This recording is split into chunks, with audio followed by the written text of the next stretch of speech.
I'll get going then. Thanks you guys for being here. Um, do all of you know each other at this point? Do we need to do any introductions? Yeah, Mhm. I think we're good. I thought so. Okay. So, we will jump in. Small group. We might be able to move a little faster today. I know, Seth, you were out all week last week, so I'm sure, getting a little bit of time back couldn't hurt. That would be okay. Yeah, that would be okay. So let me copy the link for the mural. Let me drop it in the chat for everybody. Now let's just begin a little bit. So this is using tools of CX to recruit.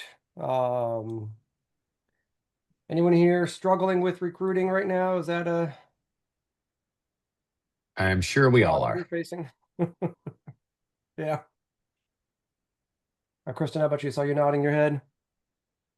Yeah, I'm sure. I mean, we're not specifically recruiting within our CX practice area, but AEC firms it's constant in and out. So having to be able to have some knowledge of how to recruit, knowing that we're very involved in CX is probably something that we could use for uh, recruitment efforts. Right. Marnie, I know you're a shop of one right now, but in your past, have you done anything with the intersection of CX and recruiting? I haven't, Ryan. No, the team grew organically from within. Gotcha. Gotcha. All right. Well, today, um, this isn't going to look a whole lot different than stuff you've seen before. There's not really a whole lot that's new here. We're just taking some time to synthesize some CX best practices and apply that to the challenge of finding, attracting, and hiring staff.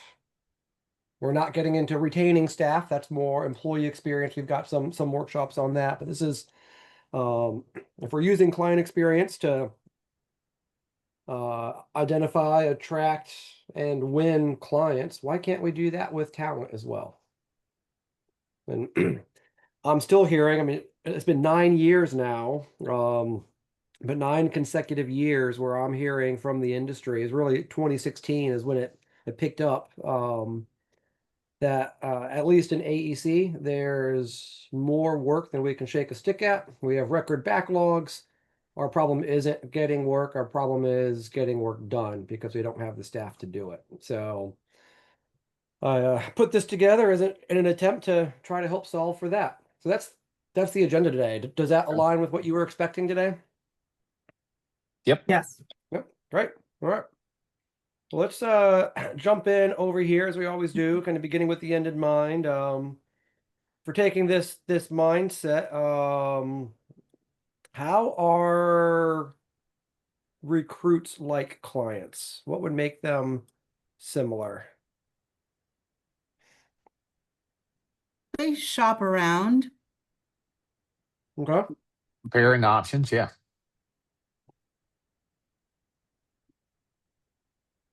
Would you say, Seth? Yeah. Comparing options. I think that's a good one. You're right. Okay, what else?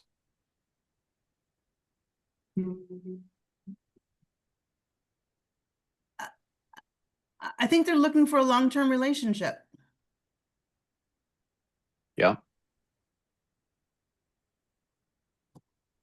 Uh, and there's definitely a experience journey, kind of like the client journey. There's definitely a journey in hiring and employee onboarding and growth and all those pieces that they Mm-hmm. go through. Different stages and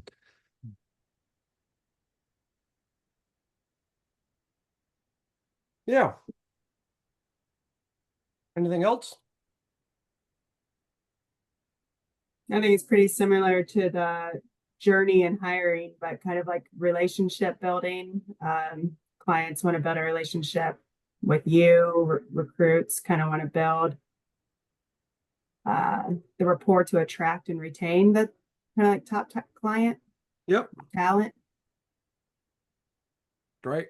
So definitely some relationship building is key before winning the work or winning the Yeah. recruit, right? There's an acquisition process, right? Talent Mhm. acquisition, client acquisition, all of that. And a cost. Most definitely a cost. Yep.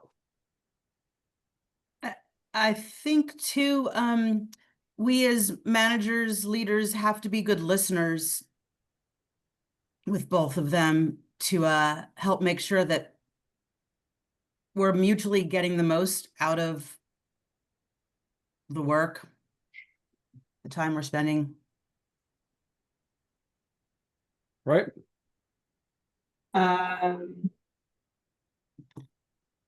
Probably some communication or transparency, like clients have clear expectations. And then on the other side, we need like honest communication about roles and growth opportunities.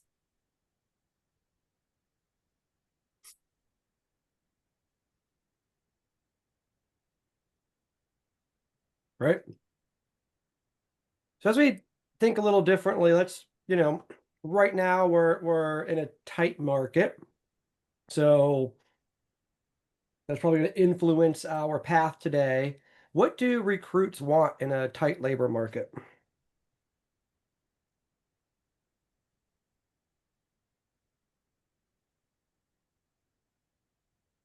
Competitive compensation and benefits.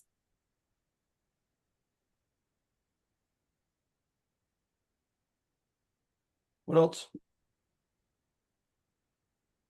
Flexibility.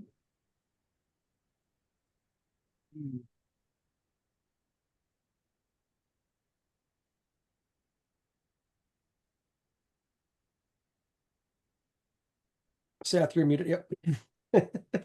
My got dog it. was going crazy. It just occurred to me I muted for a minute.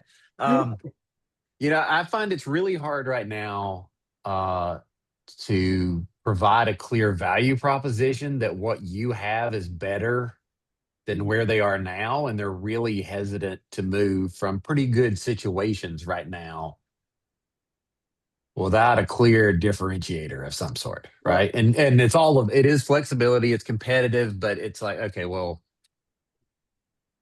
all those things matter, but I'm not seeing a huge difference, right? I mean, we all kind of pay in the same ballpark. And I mean, it's kind of like the competitiveness of what we do with clients. We all kind of provide the same service for about the same price. Mm-hmm. So, how else can we provide some better, different experience than what they have? And how do we communicate that in some way? Because that seems to be a real struggle right now. Yeah. So something that stands out beyond basically the same job at the same pay. Right. Again, if we can offer them a move up or something, that's one thing. But otherwise, it's not huge differences, right? Mm-hmm.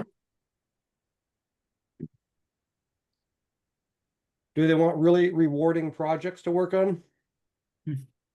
Yeah. Yeah. Purpose and impact surrounding that. Right. Yeah. Long-term opportunities.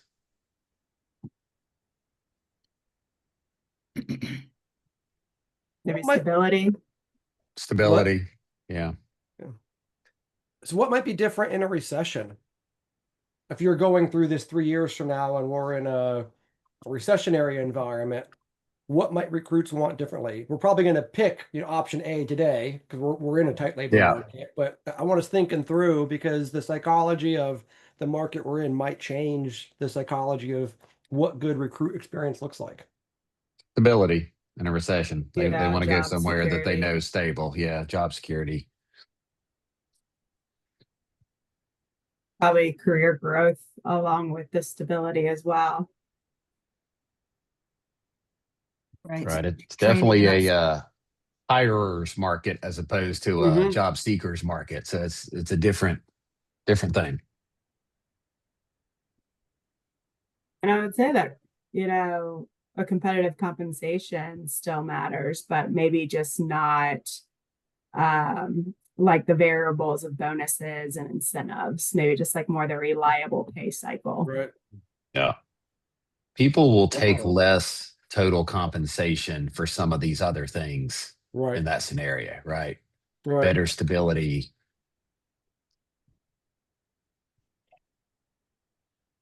Every recession, how many professionals do we lose over to the government sector?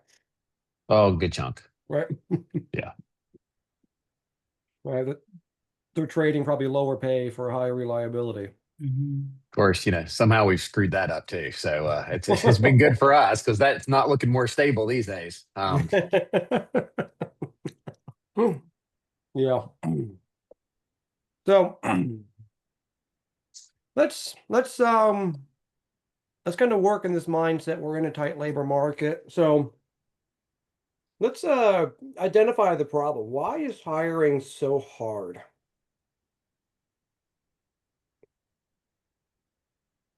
There's not enough people out there right now to meet the needs. I think we all would like to hire more people, and they're just not there as an industry. Okay. Especially in key roles, is what I would say. Again, there's some roles that aren't that high. I mean, entry level are pretty easy to hire still, a lot of that. But in key roles, especially people with any level of quality experience, it's really tough right now. Yep. Yeah, like a skills gap. Yeah. Yeah, we've got a range there where there's not that many people that are at that kind of early project manager type or Mhm. mid-career project manager. There's just not a lot in that space. Right. I think expectations have changed with each generation. So it's more than just money, it's the other benefits of growth opportunities, the flexibility, Yeah. the strong culture, kind of everything we mentioned off to the left there. I'd say expectations have changed post-recession too, especially when it comes to remote work and some of those aspects. Yeah.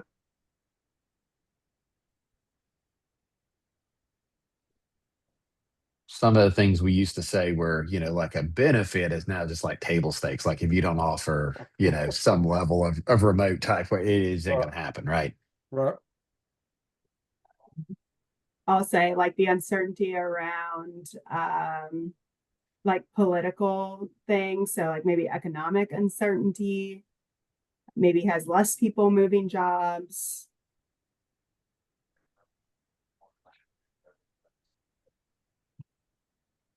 Right. Yeah. So as we start kind of go on, Seth. Now, I was going to say a lot of people actually have fairly recently moved jobs. That's the other thing we've seen is a lot of people that wanted to move kind of moved again post recession. There was a big glut of change as people moved around as they were kind of reconsidering what they were doing and where they were at. And once that kind of settled down, it seemed like, okay, everybody who wanted to go is gone. So now Right. you've got a lot of people that don't really want to go. So how do you convince them? Yeah. I've done some recruiting recently as well, and some really great people have only been on the job 6 to 18 months, and they don't want to jump yet. It Yeah. doesn't look good on the resume when you move that quickly. So yeah. So yeah, some of these things, as we start defining the problem space, are probably outside the scope of what we're going to be able to solve, right? Are we going to be able to solve the skills gap?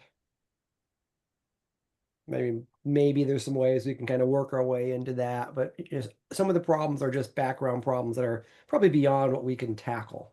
So, if we're kind of looking at this, is there one of these that we think, you know what, that's the one that we can diagnose and start trying to solve for?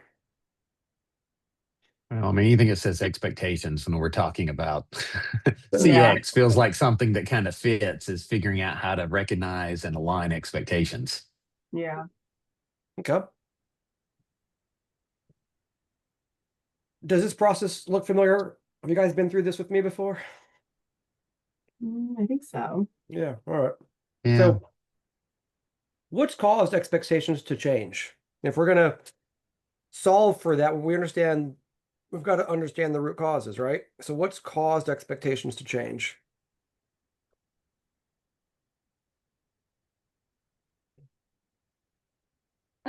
There's a lot of data that says that the quarantine really was a big pivot around those expectations, and even coming out of quarantine, there was another reactive shift.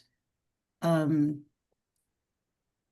of the Great Resignation was then followed by, okay, that was fun, but now I want my job back. So there's sort of a flood of qualified people.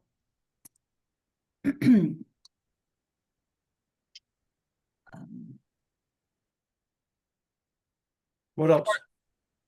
I was going to say technology and connectivity have really made us be able to kind of work from home, but also younger generations kind of expect speed and flexibility because of technology.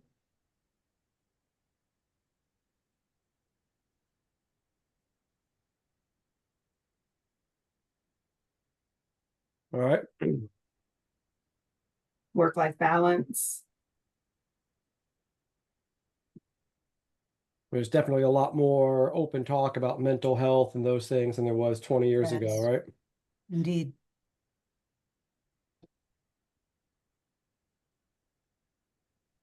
Probably education. There's higher education costs, more competitive job markets, which means like younger workers might prioritize maybe more growth opportunities and skill developments over staying with a company. I know.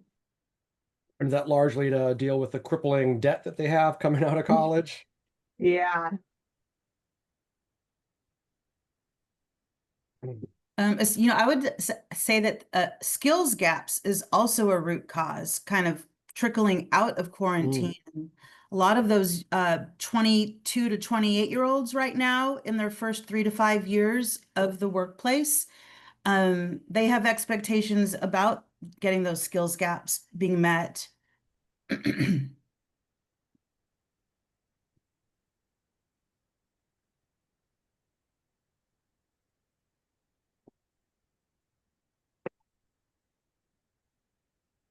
So as we start thinking through, the stated problem and what's causing it, as we start building out a plan to attract and to recruit people, this starts giving us like some of the stuff we want to tackle.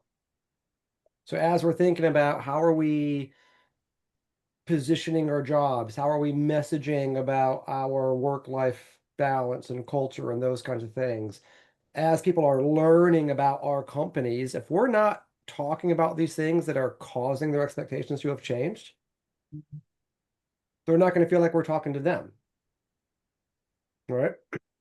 So that's why we're going through this exercise. As we start thinking through what are the problems and what's causing it, this starts giving us some ammunition for what's next. So you're thinking through this, and obviously, the recruits are a stakeholder here, but let's think inside our organization. Who's impacted by this problem that expectations have changed generationally?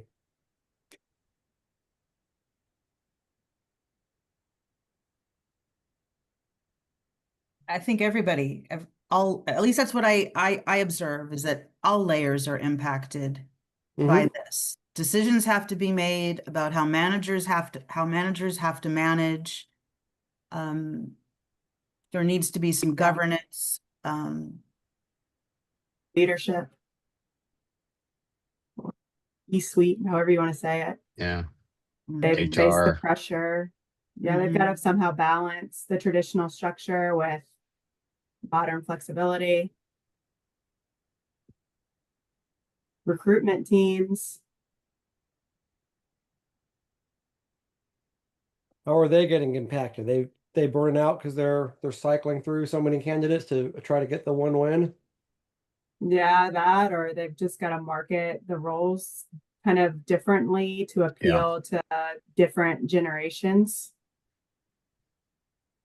And we're seeing you have to sometimes look to not the traditional skill set maybe you've hired in the past, or not Mhm. the traditional resume you've seen in the past, to Yeah. find the skill set that you actually want. So there's some different creativity there. That's not just we want A, B, and C, because you may not get A, B, and C. You maybe can get A and B, or just A. What is really important to be successful in the job? Or do we need to create new positions that have a narrower skill set that can kind of accomplish what we want to do? Yeah. One of the cool things I've enjoyed watching Withers Ravenel do is recruit outside the industry for client experience managers and just some of those other roles to, it's hard enough finding a good seller doer. So why not find some people who can do the selling, some people who can do the doing, and put them in roles accordingly. Excuse me a sec. My turn, Seth, to go.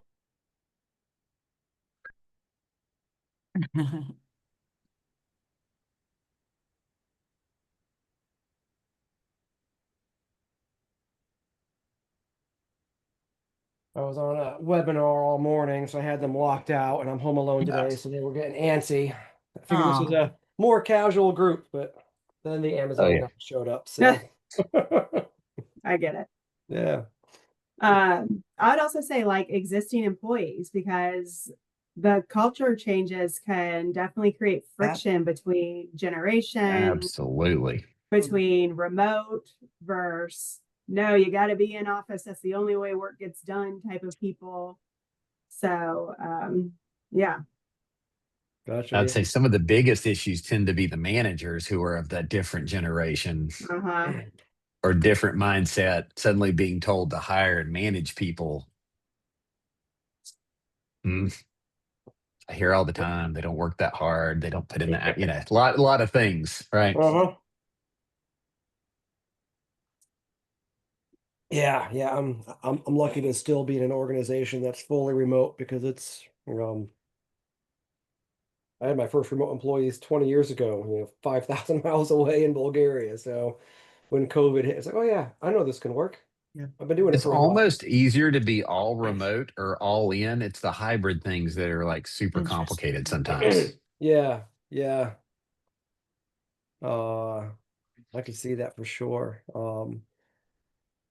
So as we're like going through this, we don't have to necessarily finish out this whole model. You guys have done this kind of work before, but when you're working on these kind of things internally with your team, um, it's important to articulate a clear challenge that we're trying to solve. It's important to go through what are the root causes because that starts giving us, insight and clarity into how we're going to solve the problem. When we start finding out who's impacted, now we know these are the stakeholders, excuse me, the stakeholders we might need to engage in this. If we're going to work on revamping our recruiting and hiring process, who should have a voice in that? If we don't get hiring managers hiring differently, we're going to do a whole lot of work and not see the result because at the end of the day, the interviews are still going to be old and suck compared to what the new model, should be. Right. And so I always like as you're going through the stakeholders, who's impacted and how are they impacted? What are some of the pain points that they face so we can try to design some what's in it for me for each one of those stakeholders as well. Um,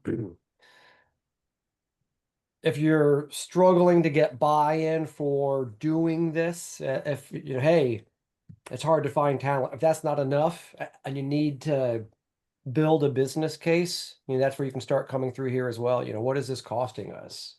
So that's where I might do some modeling. How many job openings do we open up every year?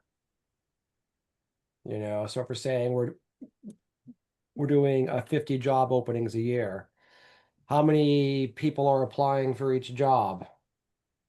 How many interviews are we having? How many offers are we making? How many offers are being accepted? You start kind of tracking that funnel, and then you can start, what does it cost every time we do an interview, especially in professional services? You've got a, 250 an hour manager sitting there doing 6 interviews to make 2 offers, and you know, uh, nobody accepts the offer because they went somewhere else. How much money did you just spend and waste on that?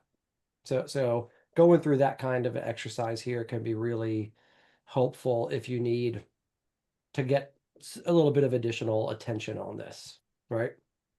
So here's what the current state is costing us right now. Could we make our recruiting, twice as efficient? What would that do to the business? And if that's, $400,000 in effort saved, or if it's instead of scraping the bottom of the barrel just to get warm bodies, we've got 100 qualified candidates applying instead of 6 applying.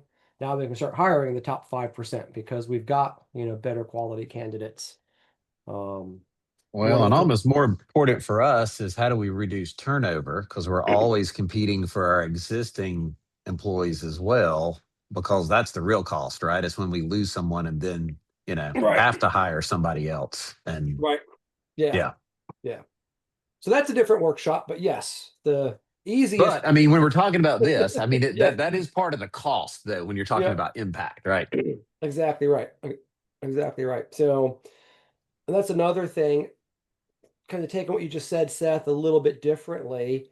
If we hire the right people who are predisposed to be happy with who we are as an organization, then our average client lifetime, our employee lifetime is going to be longer, Absolutely.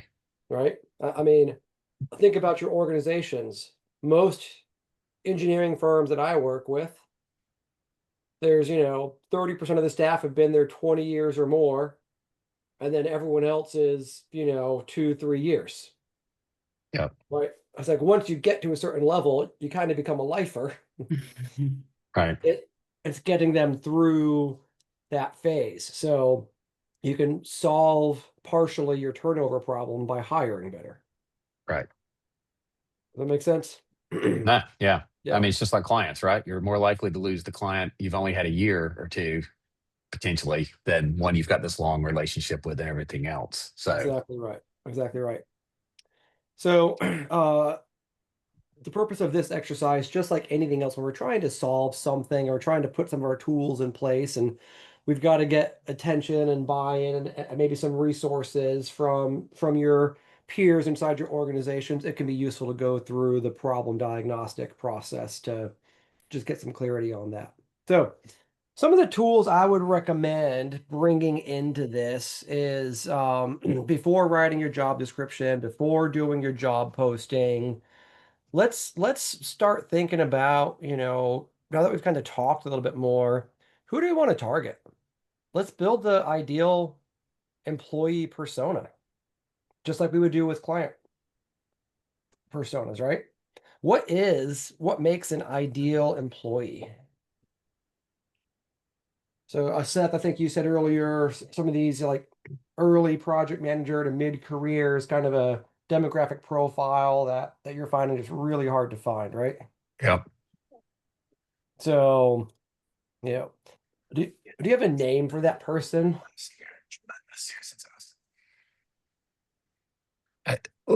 Let's say like mid-career project manager. Yeah. So let's build a persona. Let's Okay. name the persona. Who's our fictitious ideal recruit? I wish I could say we had some good ones right now that I would give you a name that would be like, it's this. Let's call him Andy. Andy. All right. Okay, we're trying to recruit an Andy. The mid-career PM. Yeah. All right. So everything we're going to do from here on forward is going to be targeting Andy. All right. So what role does Andy have where he is today? In our organization? No, this is the recruit. So he's out there Oh, somewhere. what is he at right now? What is his role today? Uh, he is currently a project manager that is managing the types of projects generally in scope and scale that we're looking to do, equivalent to that. Okay. So we So want someone that already has that skill set of knows how to manage projects successfully. So what's a typical size scope project that you're thinking about? Um, let's say $1 to $5 million.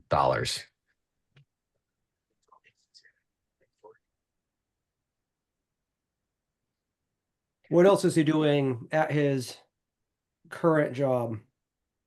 He's got some level of staff management, whether he's directly doing it or managing them on a project, maybe doing some supervision of junior staff.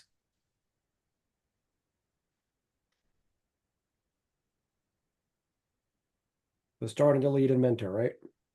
Yeah. He almost always has, a certain level of technical expertise. In our case, engineering. He's going to be a PE. He's going to have, probably 5 to 10 years experience of design type side work. Client communication, probably. Yeah, that kind of goes with, again, we identifying what are the right PM skills that we're looking for, right? Yep. So it's the combination of client communication, some level of BD involvement, knows how to manage budgets and Yeah, knows how to good budget scope management. and, yeah, do all those things. Right. So Kristen, let me ask you, what are Andy's goals?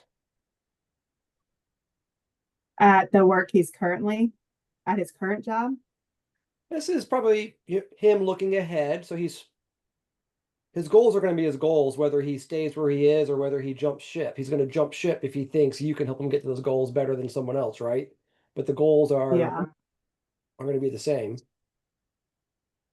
probably maybe career advancement. What else? Professional development. What else? Meaningful work. Stability.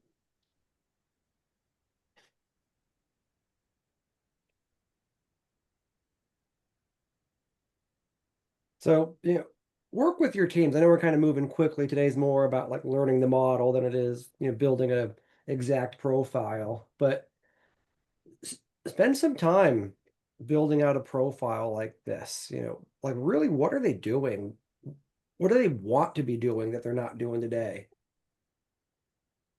You start thinking about that. Now we know how to write a job description that's appealing to them. We're going to give you the things you want.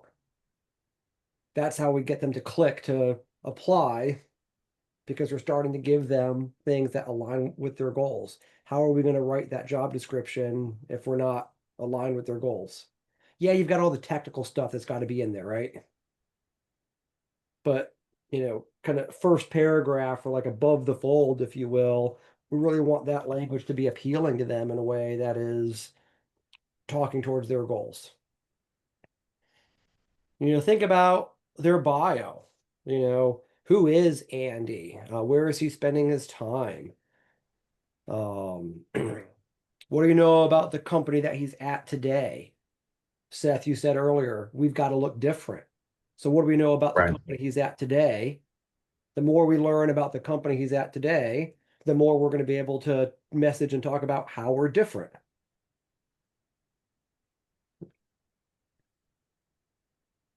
What are Andy's challenges? What does he go home and bitch about every night? Doesn't like his boss. What? He doesn't like his boss. Right. What else? Projects. Doesn't have enough. Science. Oh, go ahead. Projects. Yeah, that's good. Projects Doesn't and have enough clients. resources. What was that, Kristen? I said projects and clients Yeah. that he doesn't like to work on or work with. Work Why doesn't he life like the balance. project? Why doesn't he like the projects? Probably the people he has to interact with, or they keep changing the scope, or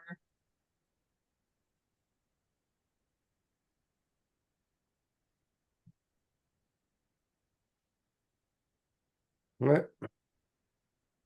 Like this is a spot to really build. these are the reasons why Andy's going to leave. Right. The only reason he's on the job board or on your careers page is because one of these pushed him over the edge. Right.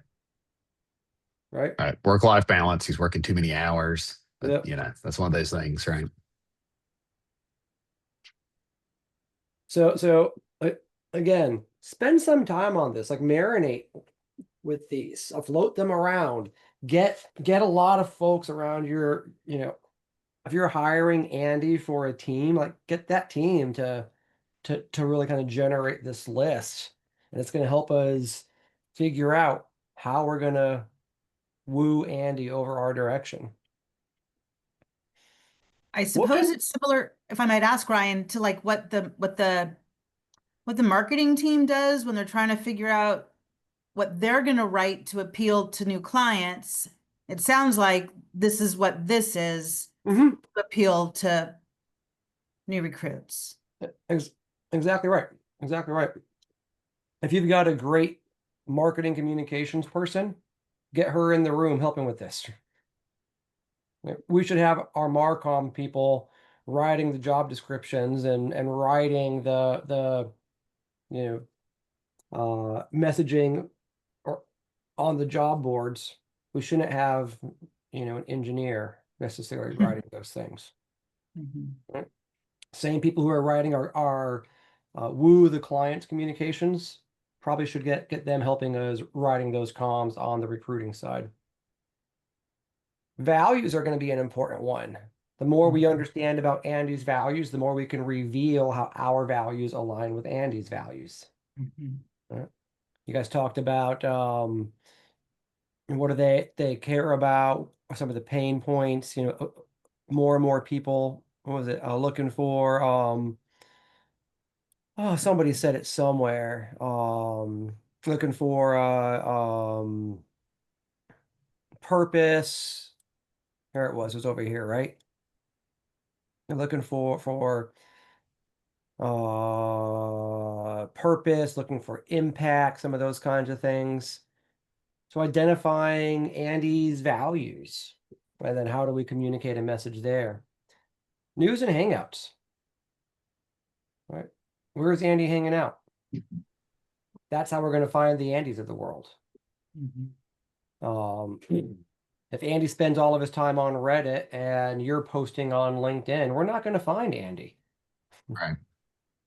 Right? So we want to find where Andy is. And this is another key one. How does Andy make decisions? He's about to make a really big life-altering decision. If we don't carefully think through how Andy makes that decision, we leave it up to chance whether he's going to decide us or somebody else. So much of experience management is helping people on the journey. Well, the decision is a part of the journey. If we can understand how he makes a decision and make that part of the journey as easy and frictionless as possible, a lot easier for Andy to decide to choose us versus the 14 other offers he's probably getting. All right. So any questions? I know I kind of short circuit a lot of stuff. I'm trying to like start these things, let you guys see how they work, and then I'll move on from there. Do you want to spend any more time on building the persona, or do you kind of get that process? You get it. I got that. Get it. Yeah, all right. Yeah. Ideal profile. This is an extension of that. This is a good little worksheet to pass around the team that a candidate's going to be working for. So get everyone on the team. What are the ideal behaviors? And what do we want Andy to be like? What are the cultural must-haves? What are some complementary strengths we're missing that we're hoping Andy brings? What are some required skills? What's the ideal experience? Anything else about the Andys of the world that we need to know? Get everybody to fill this sheet out with a couple of ideas and then aggregate, put it together. You can start finding those themes. And that starts guiding us into an interview guide. Right? So let's talk about ideal behaviors. What are some ideal behaviors we want Andy to have? Reliable. What does that mean? Meets deadlines, delivers quality work.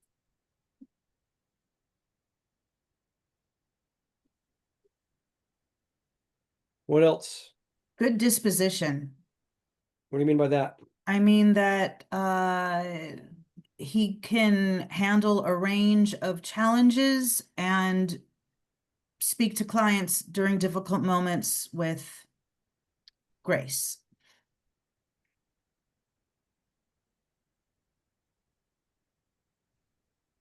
Great. What Adaptable. else? What does that look like? Just embracing change, whether that be new processes or changing priorities.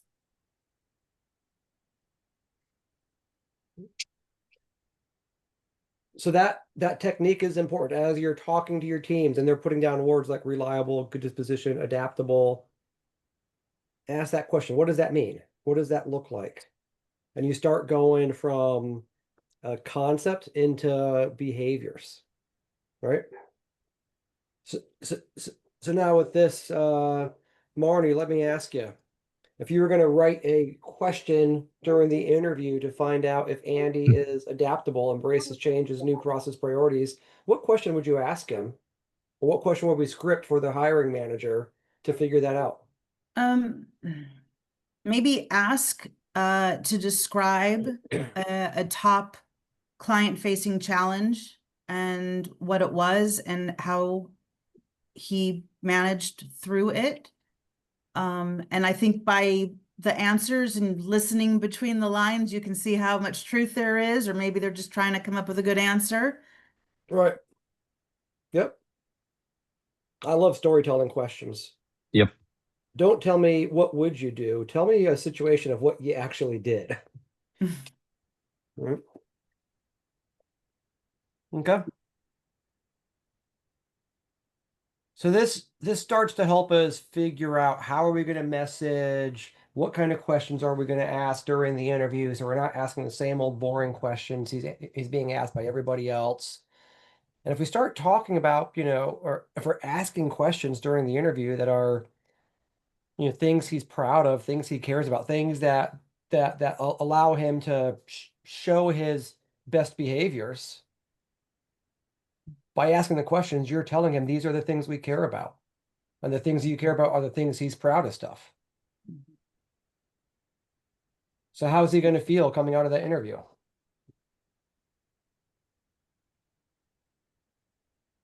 Like it's a good fit. Right.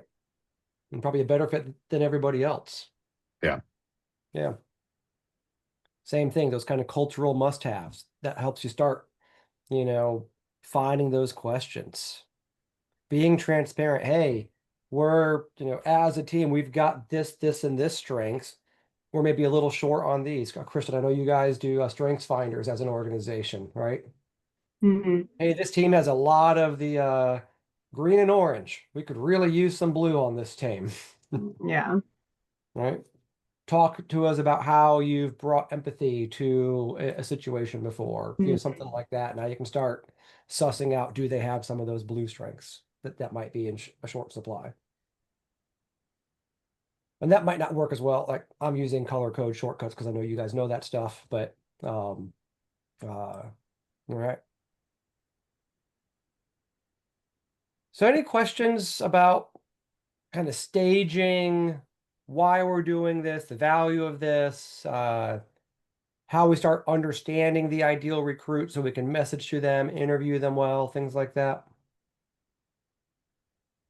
Pretty clear. This is, hold on a second. I'll be right back, guys.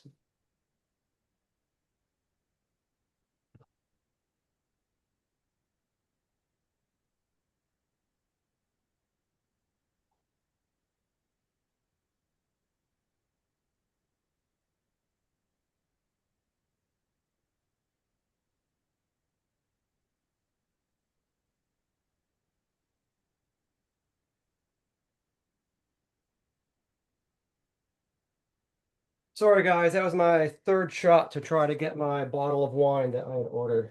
So Congratulations. thank you. It's nice having a guy who actually knocks on the door. Usually I get the sticker and I'm like, I was sitting 6 feet away. I would have heard you knock if you just knocked. You didn't even try.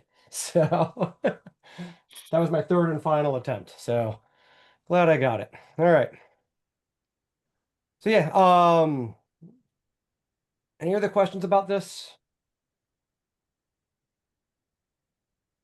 What's been most helpful so far?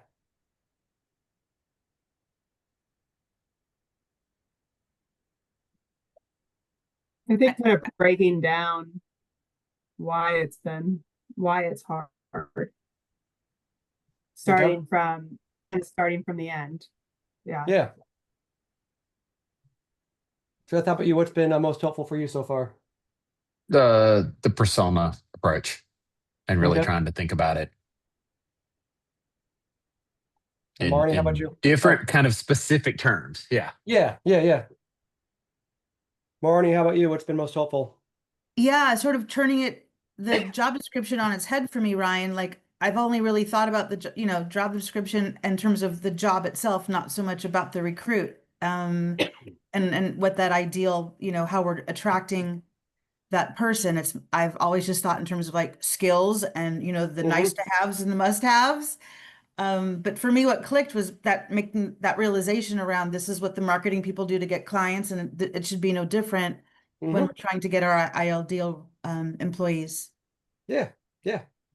I mean, we can sit there all day long and tell the world what we want out of a client, but we're not going to get many clients that way. We have to reveal what is it you want, or that's the whole foundation of client experience is that empathetic others thinking. So, great, love that perspective. So let's the next thing I would bring to the table here out of our CX toolkit, we've done the problem definition, we've done the persona, we've done the ideal profile. I would start bringing in some journey mapping here, right? The recruit's going to go through a journey. So how do we design that journey to bring in the most best talent and get them all the way through to where they accept an offer? Most recruits fail. Or most recruits that fail because we've introduced failure on the journey, Mm. right? How many people won't even apply for the job if you have to copy and paste your resume section by section into some god awful form Yep. on a website, right? I don't have time for that. My Let me favorite is where you have to do that and then also attach and send your resume. Yes. Also attach your resume. Right. It's like, right. oh my God, just pick one, right? So Preferably just read my resume. Yeah, go ahead. so what does the recruit think when they encounter that? What do they think about you and your brand? Maybe you're a little messy, little Right. left hand, right Bureaucracies. hand. Just another company who's looking for the average person. Right. I refuse to interview someone with a lousy resume. Yep. That is like your first impression. That is the very best you're capable of doing. Your resume is the very best to what you're capable of doing, right? And if that doesn't wow me, why would I expect anything different when the thing they're supposed to use to let me see how great they are is mediocre at best? Mm-hmm. And that might be unfair, but That's the you get world a we live hundred in. you get 100 resumes, you're not gonna do 100 interviews. You just can't. Right. So we want to make sure the impression we're setting is the recruiting journey should be the best foot forward, not Yeah. a hack job because it was easy for us to do it this way. So let's think through the journey. What are the most common steps on the journey for recruits? What does every recruit go through? An interview.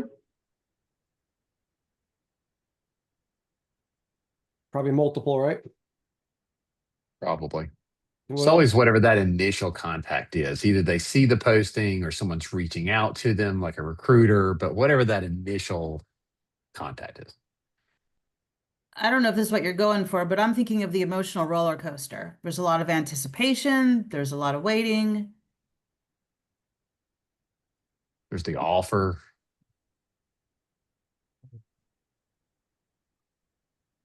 So reviewing an offer, Negotiating accepting potentially.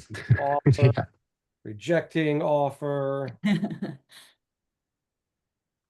Do they research the company?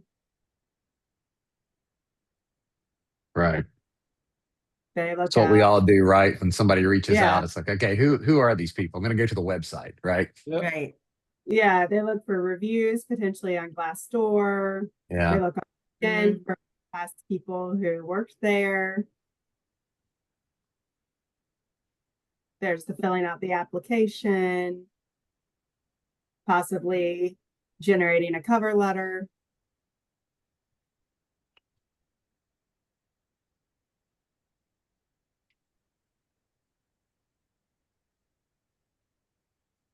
All right. Let's again, today is about learning the process, not so much about, doing the whole thing. What are the most broken journeys in the recruiting process? What just sucks no matter what?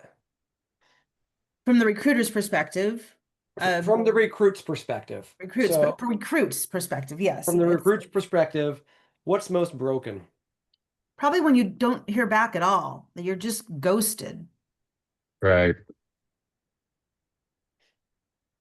Or just a long silence. They may come back, but right, you don't know what's happening in the process. You don't understand like the next step and when it's No gonna happen. communication. Yeah. Right.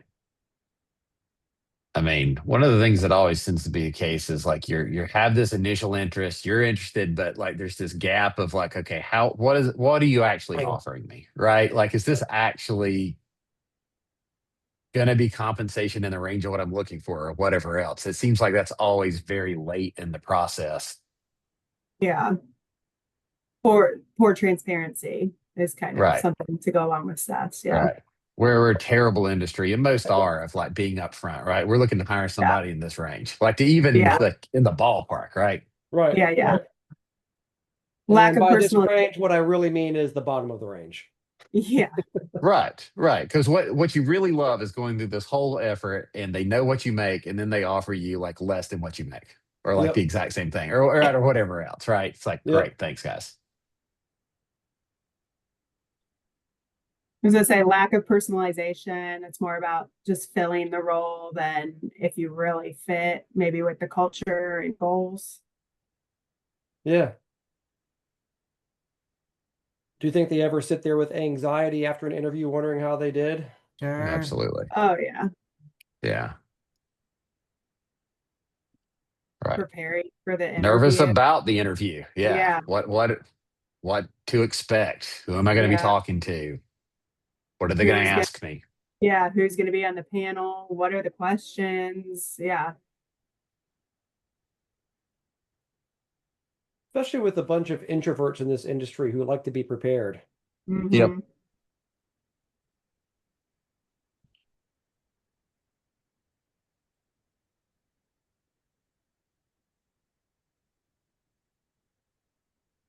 Right. So what are some of our biggest opportunities to what are some places on the journey we've got the biggest opportunities?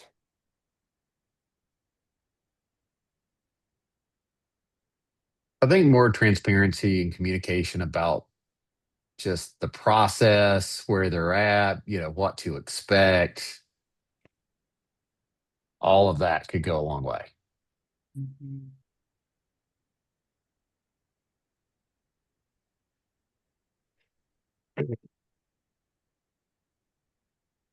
If they were a client, what would you be doing along the journey? Communicating. Checking in. Right. Checking in. And I've done that with people I was trying to hire, even when things were kind of slow, at least checking in on some cadence to say, Yep. hey, everything's still moving. There's, Yeah. whatever. Understand their goals. Yeah. Yeah. Get I a mean, sign. imagine the first interview was all about them and their goals. Would that look really Hmm. different? Yeah. And that's usually my approach. I mean, I'm kind of hey, if they're qualified, then I'm just trying to figure out if they're the right fit. Right. Right. But I mean, we have the conversation all the time when people bring around people for me to finally meet in the interview process of, am I interview them to see if they're the right fit, or am I interviewing them to try to convince them to come? Like, where are we at in the process, right? You tell me, what am I coming into this to do? Am I selling them, or are they selling me? Right. Right. Because it changes through the process somewhat, right? It does. It does. I do 15-minute initial interviews. That's my first interview. I won't do more than 15 minutes. And Okay. I open it and I say, hey, look, this is the 15 minutes for you to not waste any more of your time or my time. You ask your deal breaker questions, I'll ask mine. Okay. I And like it. it's, Love do you understand the pay range? We're fully work from home. Can you? I've got like 3 or 4 deal breaker questions. They've usually got 3 or 4 deal breaker questions. And once we get that out of the way, like the whole song and dance, the rest of the interview journey is so much easier. And I save so much time Hmm. not interviewing people that I find out at the finish line, we got a deal breaker, you know? So Yeah. um, I think understanding their goals is really interesting. Uh, Have you guys ever done feedback, like after an interview, like actually sent a survey or done any feedback collection on the recruiting journey? That's what I I was don't gonna think say. so. Um, that's a great Lord idea. knows we should, but I don't think we Yeah. really have. Yeah, we've got a handful of our clients that are doing that, and it's really fascinating, both what they learn, um, you know, like, oh, this part of our journey is broken, we should fix it. They also learn, how does the recruit give feedback? That's a really valuable thing to learn. Right. Um, but they also then set the impression that we're the kind of firm who cares and wants to be adaptable and flexible to help you. So it's a neat little thing that those who have done it, and not many have, so some low-hanging fruit for you guys. Not many have done it, but those who have are really learning some great stuff out of it. So, all right. So, um, have you guys built a journey map before? Client Yeah. journey map? Is that a yes? Seth, you've done a client journey map before? Yes. Yeah, Marnie, you've done journey mapping. Yep. Christian, have you done a journey map yet? Hmm. Yeah, okay. So that's kind of where I would go next here is let's start working through the client journey or the recruit journey. So what are the steps they're going to go through? And then at each step, what are their goals? What actions are they taking? What questions do they have? What needs do they have? What are they feeling? What are the pain points? What collateral are they interacting with? What are we delivering to them? What systems or tools are we forcing them through or are they using? And then with that, what opportunities do we have to make that step of the journey better? And what can we do here to make us look different? So let's um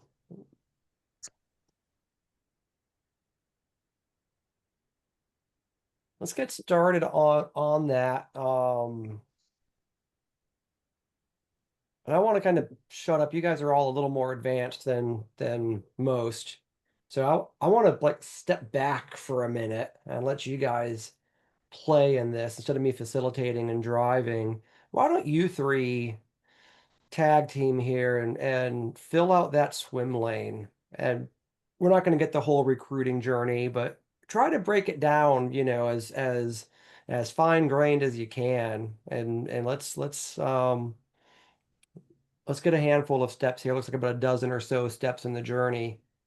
Let's let's start there. So I'll let you guys negotiate what the journey looks like.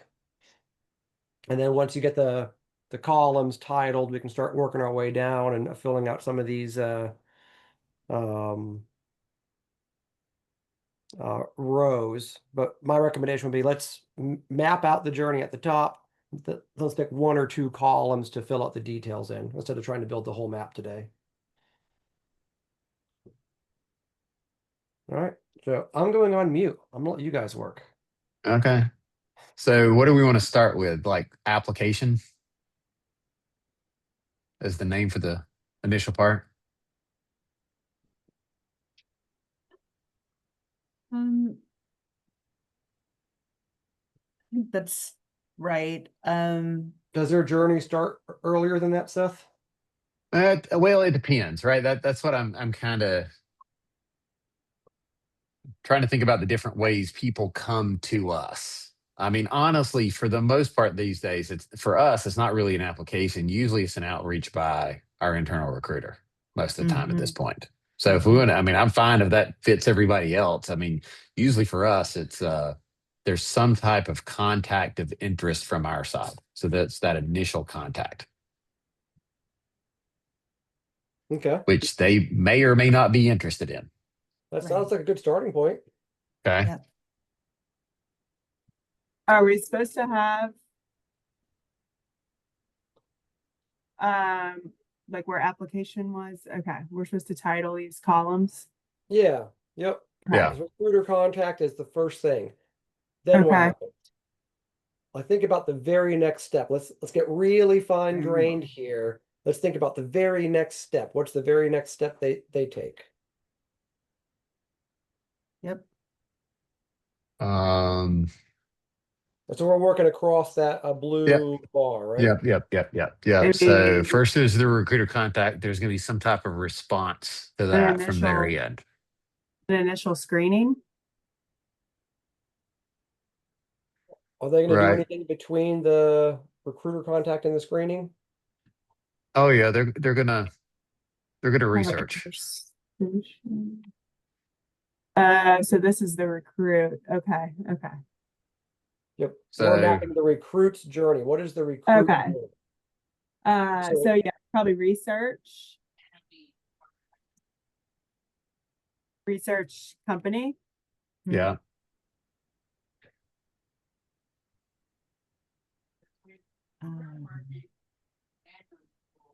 And then there's probably going to be some type of initial screening conversation, assuming it keeps moving. They've looked at the company, they think it's worth having a conversation. Now they'll actually respond to the recruiter and say, yeah, we can talk.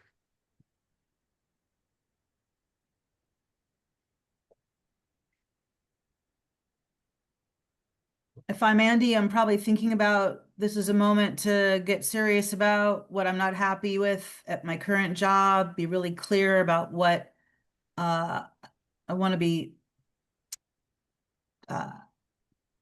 asking about to see if in the initial call if it's worth pursuing further. So before the initial screening, he might be thinking about what he loves and loathes about his current job. Well, I could move this over one and maybe it's a current situation evaluation is the next step. Yeah. Like what would it take for me to leave my job? Right.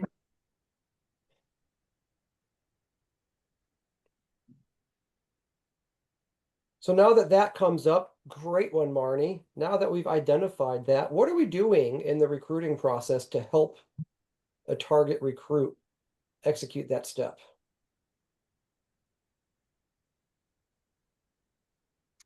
Hope we're sending them an email to make them feel seen or feel good about the potential of the conversation ahead.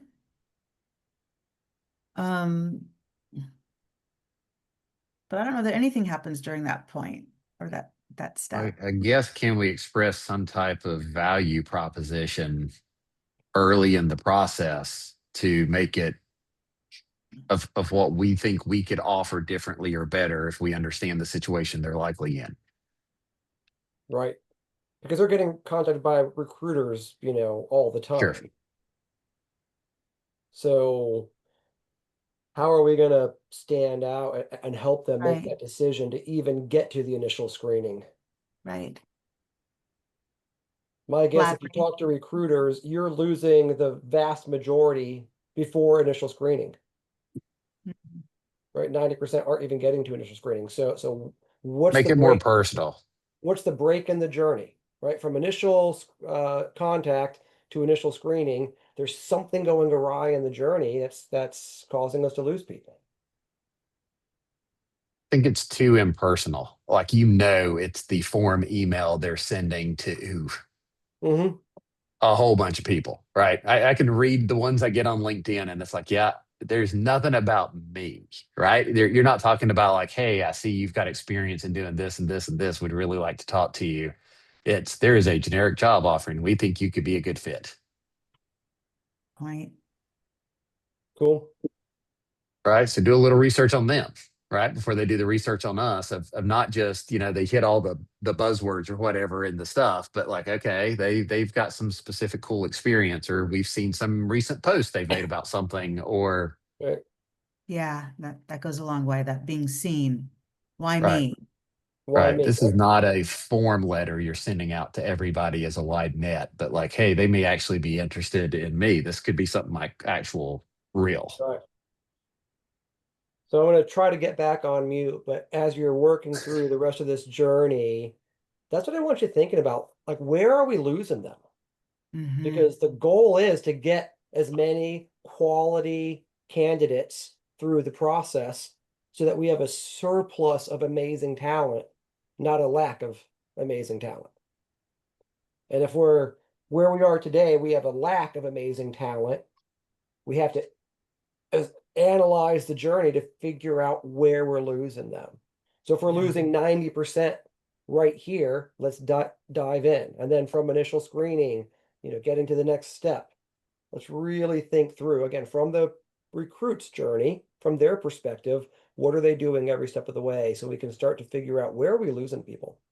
Hmm. And some of them we want to lose because they're going to self reject because they're going to realize they're not qualified, they're not a fit. That's fine, right? But the good ones, we're losing good ones. So let's really dive deep in that journey.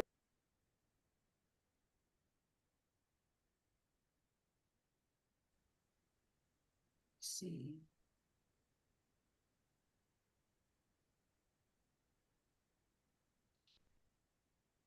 Okay. So after initial screening, let's assume we've got kind of these pieces, I guess, to continue the journey.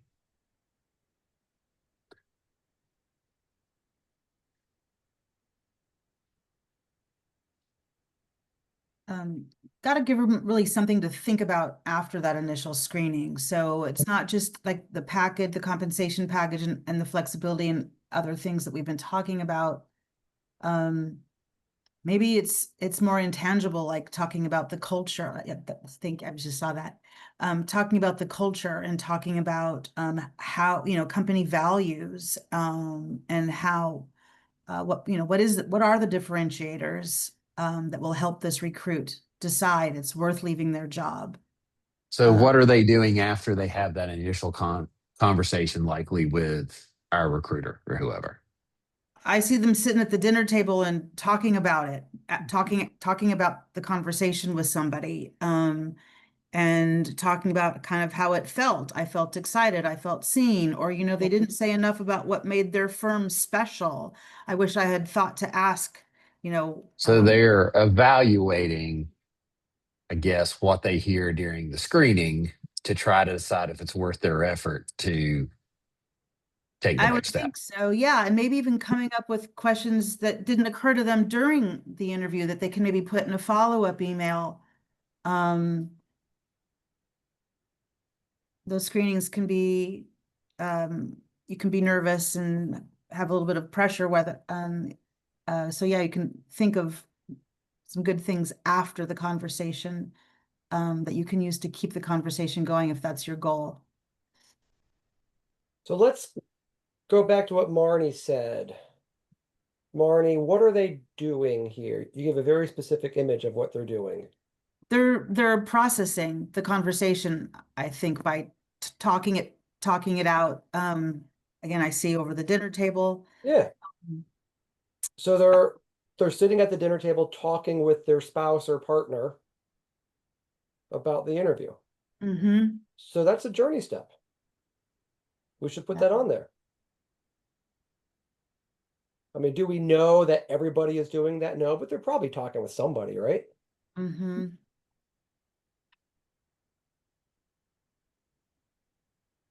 Now, do you remember in their persona, we had a box in there about how they make decisions?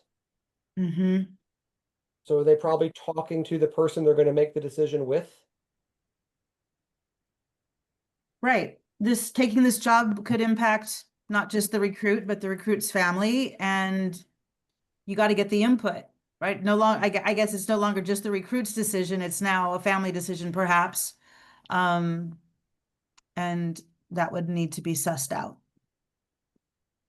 Well, and I guess kind of like the previous evaluation of their current job before they followed up, this is their first opportunity to evaluate, okay, does this sound like it's something better Mm-hmm. Right. than my current situation? And if they've been going home, bitching about their boss every day to their spouse, Right. is the spouse going to be on our side? Right. Does that make sense? Yeah. Now let's, Oh, recruiting the spouse is a big deal, right? I mean, because I mean, a lot of times that's the hard decision, right? right? So, all right, our recruit after the initial screening is sitting at the dinner table talking it out with their spouse or partner. Maybe they're a single person, they're out with mom, asking mom for life advice, whatever it is, you know. Uh, what could we do to make that moment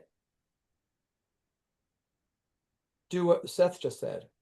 Woo the spouse over. What could Mhm. we do Maybe to, send them an email about like benefits, like and the incentives that come along with the position, work-life balance, great insurance for the family, uh, yeah, bonuses. so that's the sales toolkit they need to sell their spouse on why I should move to you, Yep. right? Yeah. Have we thought about enabling the recruit to sell the change to maybe a reluctant spouse who's change adverse? Wow. Hadn't thought about that. No. What else could we do to impact that moment in the journey?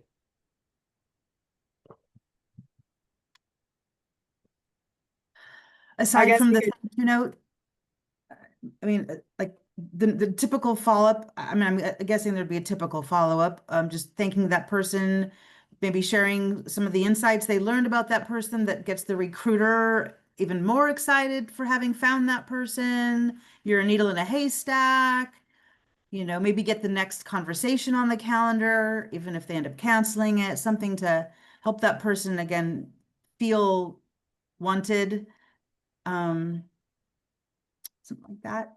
Yeah, I was gonna say they could research the current company that they're working for and do kind of spell it out how they compare and what makes them different and better.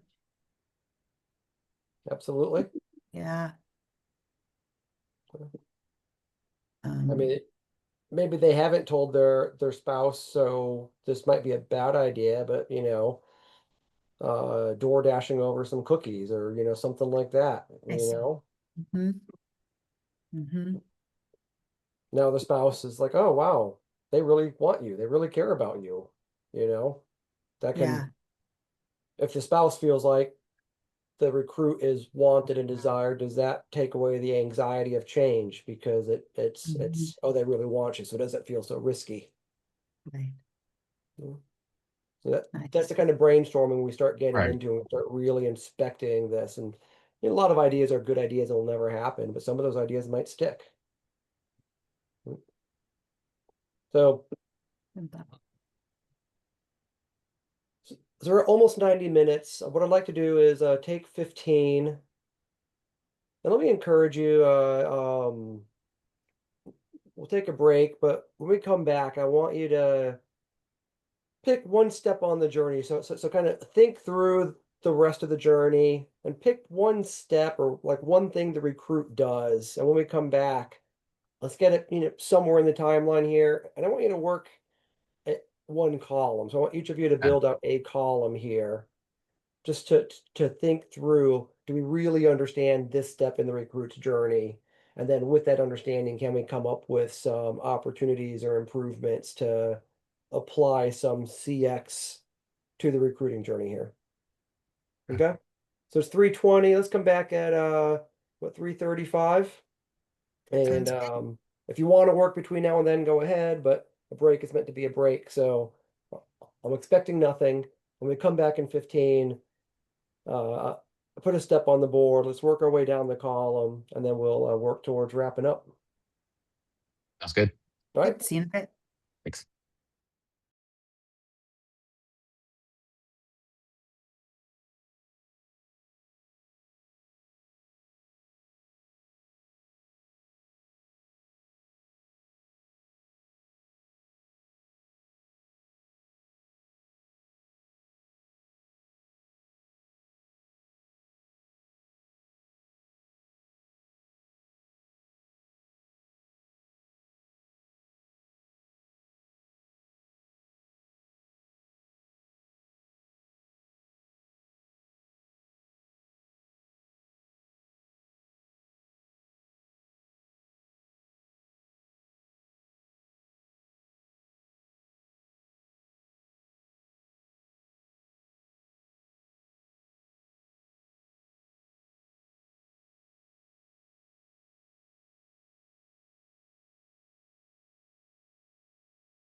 Welcome back, Kristen.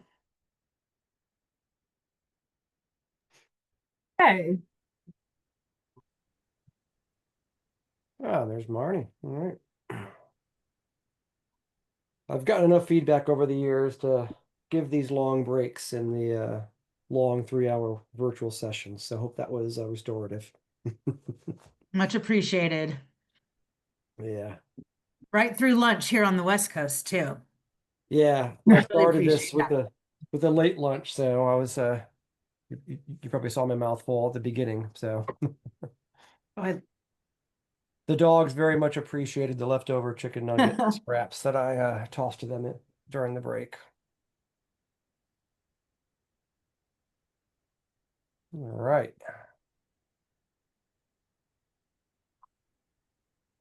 So as we're kind of back into this, it looks like Marnie, you're doing the talk it out. Yeah, I'm gonna see what I can get out of this one. Good. That's a fun one.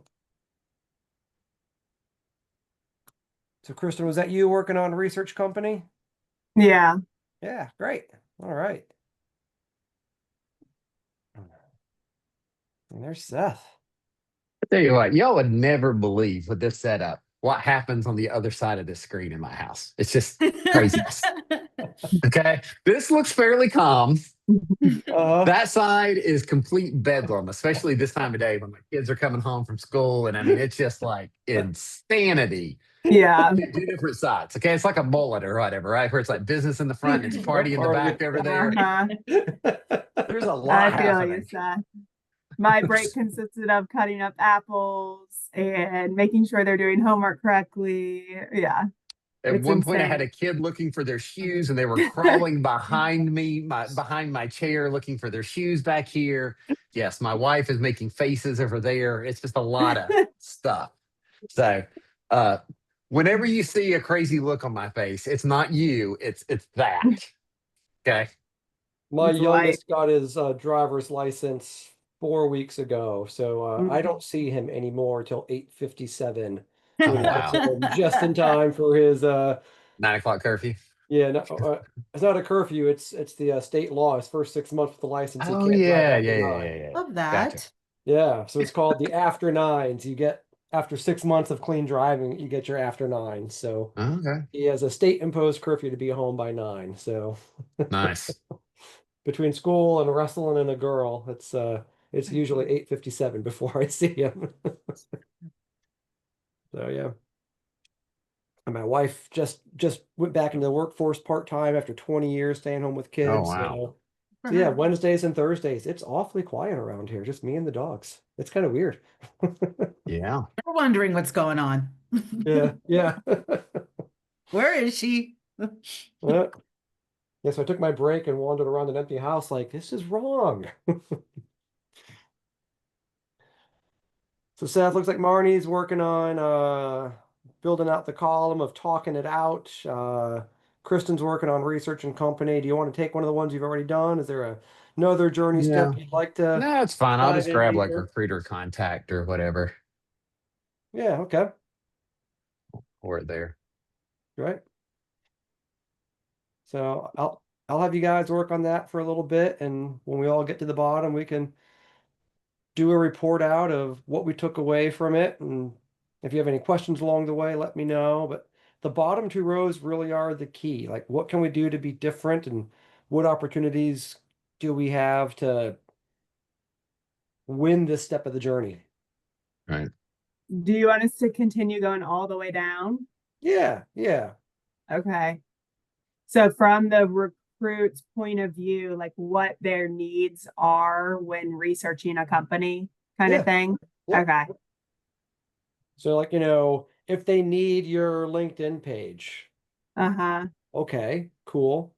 So an opportunity might be, let's put the LinkedIn, our company LinkedIn URL in the recruiting message so they can find us easy. You know what I mean? Mm-hmm. So whatever step they're in, if they have needs, we can proactively meet those needs. If they have feelings, we can manage or mitigate those feelings or amplify them if they're positive.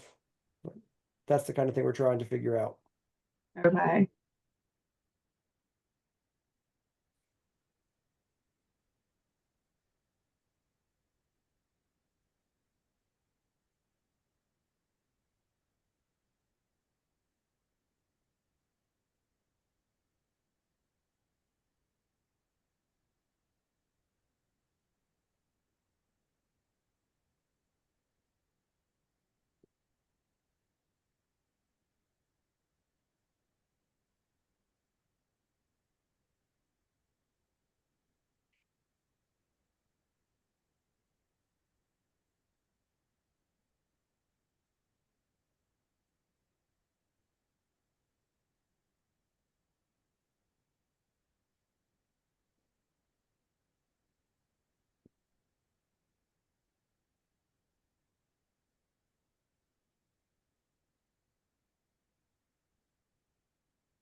One second.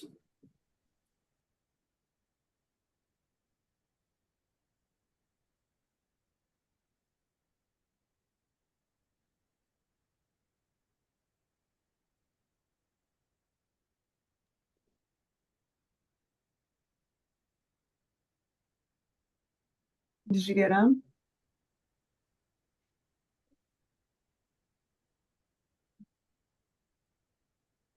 Do you need help?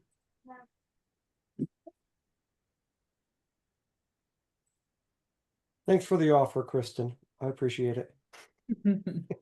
I always need help. I know.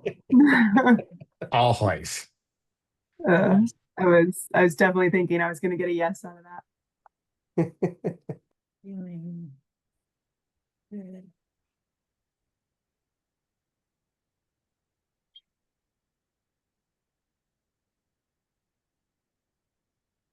A tip for the feelings column on the journey, put the word because in there. That starts to help us understand what's driving that emotion. And once we understand what's driving the emotion, we can maybe then redesign something to enhance or avoid the emotion, depending on whether it's positive or negative.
When you say deliverables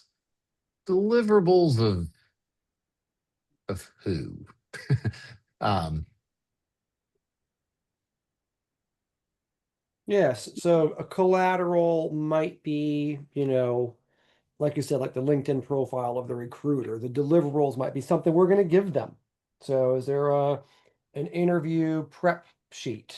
Is there okay. a description of our employee benefits? Okay. Yeah, that's what I was just thinking. Do we have Yep. some type of benefit information? Yep. Okay.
Ryan, can you remind me, because maybe I wasn't listening, the bottom two, is this still from the recruit point of view or now No, as a company? this is where we start brainstorming. What do Okay. we do with what we learned? Because we just uncovered something. So are there any opportunities here? Is there anything we can do to be different? as a recruiter. as a recruiter, right? So Okay. this is where you're thinking about Withers Ravenel now. Okay. Yeah. So journey mapping is defining from the client's perspective what they go through. These bottom two Mm-hmm. rows are really a service innovation design, where now that we've got the map, let's innovate and think about an alternate future.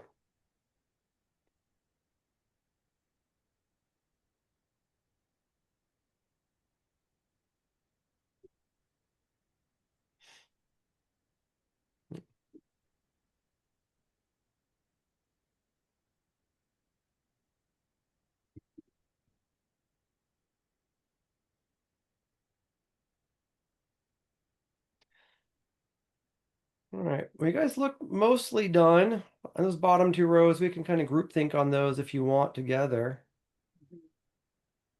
So, Seth, why don't you walk us down your column of recruiter first contact? Yeah, so obviously well, I guess the recruit goals is to figure out if this is like a real thing, and is this an opportunity that's worth following up on and spending any time on. Is this really better situation? Does it offer something for them of value versus their current situation? Just as the initial first blush, right? Yep. When I get that recruiter email, it's like, okay, is this something I care about? Does it seem the right fit or anything else? Doesn't make any sense. Actions, reviewing the message. I mean, again, really look at this. Is this something they're interested in? And we're asking them to respond in some way to the message, right? Reach back out and say, yes, I'd like to talk about this, etc. Probably start doing some initial research if there's enough information provided, if nothing else, on the person that's reached out to them, even if they don't know all the details of what they're reaching out about job. A lot of times just not enough information, right? And when someone reaches out, hey, I've got a company of this sort of realm that's looking for this type of position. So, does it really fit? What is the compensation? Who is this really reaching out? Is it a generic recruiter? Is it, the company themselves that's reaching out? It's just a generic scam thing. I mean, I think we all see some of those that sound too good to be true and probably are. Is this a legit thing? And am I interested? Mostly need more information. Again, there's a lot of vagary typically in that initial outreach for whatever reason. So again, what really is the opportunity here, and it's worth it. I think, at least personally, my feelings tend to be a little complicated. I may be excited because, hey, this sounds like it could be a good opportunity. I'm also frequently annoyed when I first get it and it hits my inbox of, oh God, it's another recruiter reaching out. So you're doing your own sort of spam scanning quickly. Curious. I probably don't know all the details, but especially if I'm interested, it's like, okay, I'm curious to find out more and know. But I'm also frustrated because Lord knows they didn't tell me anything, so I don't actually know that much at all. So it's a combination of those things of, I'd like to know more and I'm interested, but man, I wish you'd told me more so I don't waste my time. Um, some of the pain points, again, depends on who the recruiter is and kind of the sales pitch. And especially if I open up and respond, am I now going to be on their calling list forever for any opportunity that they might could place me in that I don't necessarily want and am interested in? Again, the vagaries of things, not knowing, again, compensation. A lot of times I don't know who it is that's reaching out. They don't tell you who they're reaching out for or any of that information at all. And I don't even know, like, what is the process? Are they just farming for people that they could turn around and send a list of names to see if the company's interested? Or is this somebody that's actually reviewed my information and is legitimately interested in something to discuss? Um, Collateral, Let's obviously the format. Go ahead. pause for a breath there. So, like each one of these boxes, or every couple of boxes, let's just like take a moment. Okay. Um, does anything that Seth just said reveal any opportunities or anything we could do differently to look different than everybody else? Is it sparking any ideas? I mean, I said transparency, be more upfront about who it is that you're contacting them about. What is the company? What is Yeah. compensation range, something to give them a little bit more detail. Yeah. Because I'm going to treat that more serious. So somebody says I'm reaching out with, to talk about a position with X company versus I'm reaching out to talk about a generic position with a top engineering firm. That's different to me, right? If the Yep. recruiter is from X company versus, Billy Bob's recruiting service, that's also a different thing to me. Yeah. Because I've probably skipped a step already, right? If it's the company that's kind of doing that Right. outreach. Yeah. Um, So you guys have all done business development. You've been around proposals, whatnot. What's the first thing a client does when you send them a proposal? You got a 50-page proposal. What's the first thing they do when they get the proposal? Skim through it, look at photos maybe, or just set it on their desk for when they have time to actually go through it. I mean, if it's a Yep. true proposal, we're talking cost, they're going to look and see how much the cost is. They're going to go to the back page. They're Right. going to look at the number. Uh, They're going to breathe a sigh of relief, or they're going to just go and throw the proposal away, right? And if they breathe a sigh of relief, then they're going to go through and read it. Right. So we're burying the most important information at the end. So when I've Yep. done journey mapping on proposals, like put the number on page 1. Yeah, Like, what are you afraid of? right. So it's kind of the same situation here, to Seth's point, here's who's hiring, here's the salary range, here's everything you need to know. Go ahead and do that initial opt-in right away. Nobody does Saves that. everybody time, right? I mean, you're not going to Exactly. like go through the process and convince somebody at the end to take a whole lot less money than they wanted, likely. Yeah. Yeah. I mean, I got an email during the break from a recruiter looking for a CX architect, Yeah. Great. I get those all the time. But it'd be a whole lot different if it showed up with a, salary number and like who's hiring and all that kind of stuff. So otherwise they all just get deleted, right? So cool. All right, Seth, keep going. Yeah. Um, so collateral format. So again, I've been reached out in a lot of different ways, and a lot of recruiters do multiple ways now. You get the message on LinkedIn. So what is that message? You get the email, you might get a voicemail. Um, the profile of the person that's reaching out to you. I may not know anything about the company, but I'm going to look up the guy that just sent me the interest and see who they are and who they're with and what it has to say about their profile. Yeah. If I know about the company or if I know more information, I'm going to do an initial look and be like, okay, yeah, this is especially if I hadn't heard of who they are. This is something that sounds like it's worth talking about. And again, do we send them something, right? So deliverables, we did put benefit information we talked about. That could be part of the collateral, right? If you're sending that up front as well. And here's, the basics of our benefit package and what we offer people. I would love to see that type of information come in with the initial outreach, because now that sounds like a serious thing, Yeah. right? Systems tools. I don't know. There's a ton of tools That at this also point, depending. gives you Go ahead. something, Seth. You put the salary information in the very first outreach and no one's Yep. responding. That tells you got the salary range wrong, Yep. right? It does. And if It does. everybody responds, it tells you might have the salary range wrong. Salary range wrong. Right.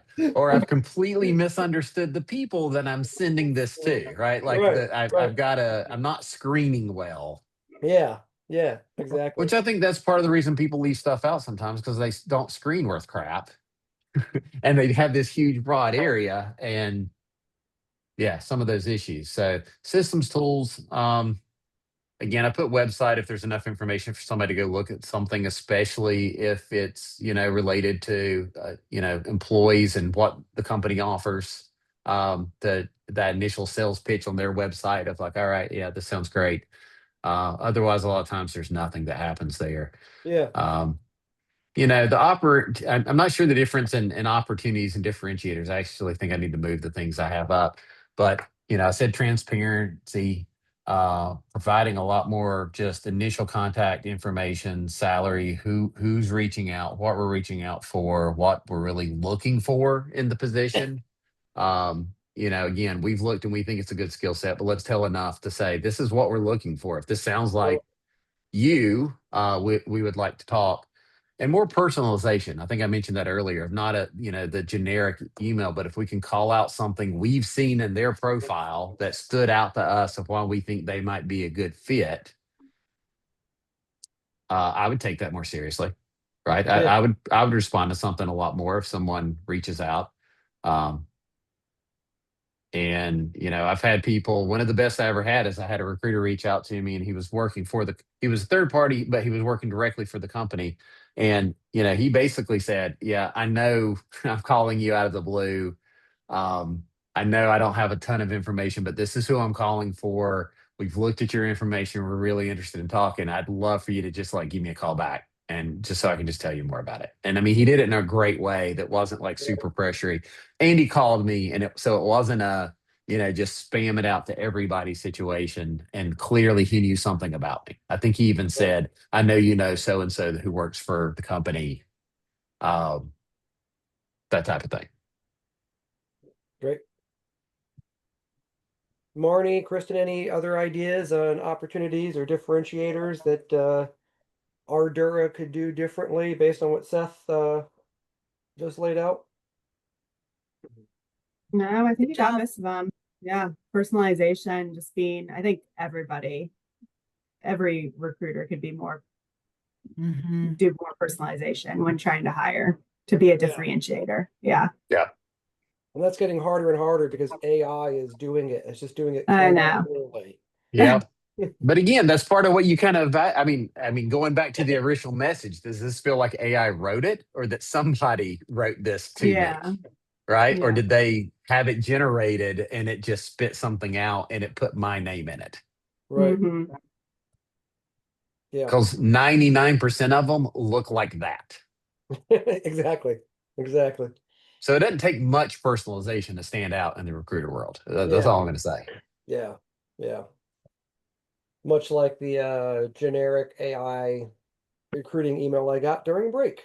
It was clearly an AI written, you know. Well, and the other thing is people don't realize, we talk about the stuff we get, right? Even at work, we'll talk about the stuff we get. And we know when all of us just got the exact same Exact email, same, right? yeah.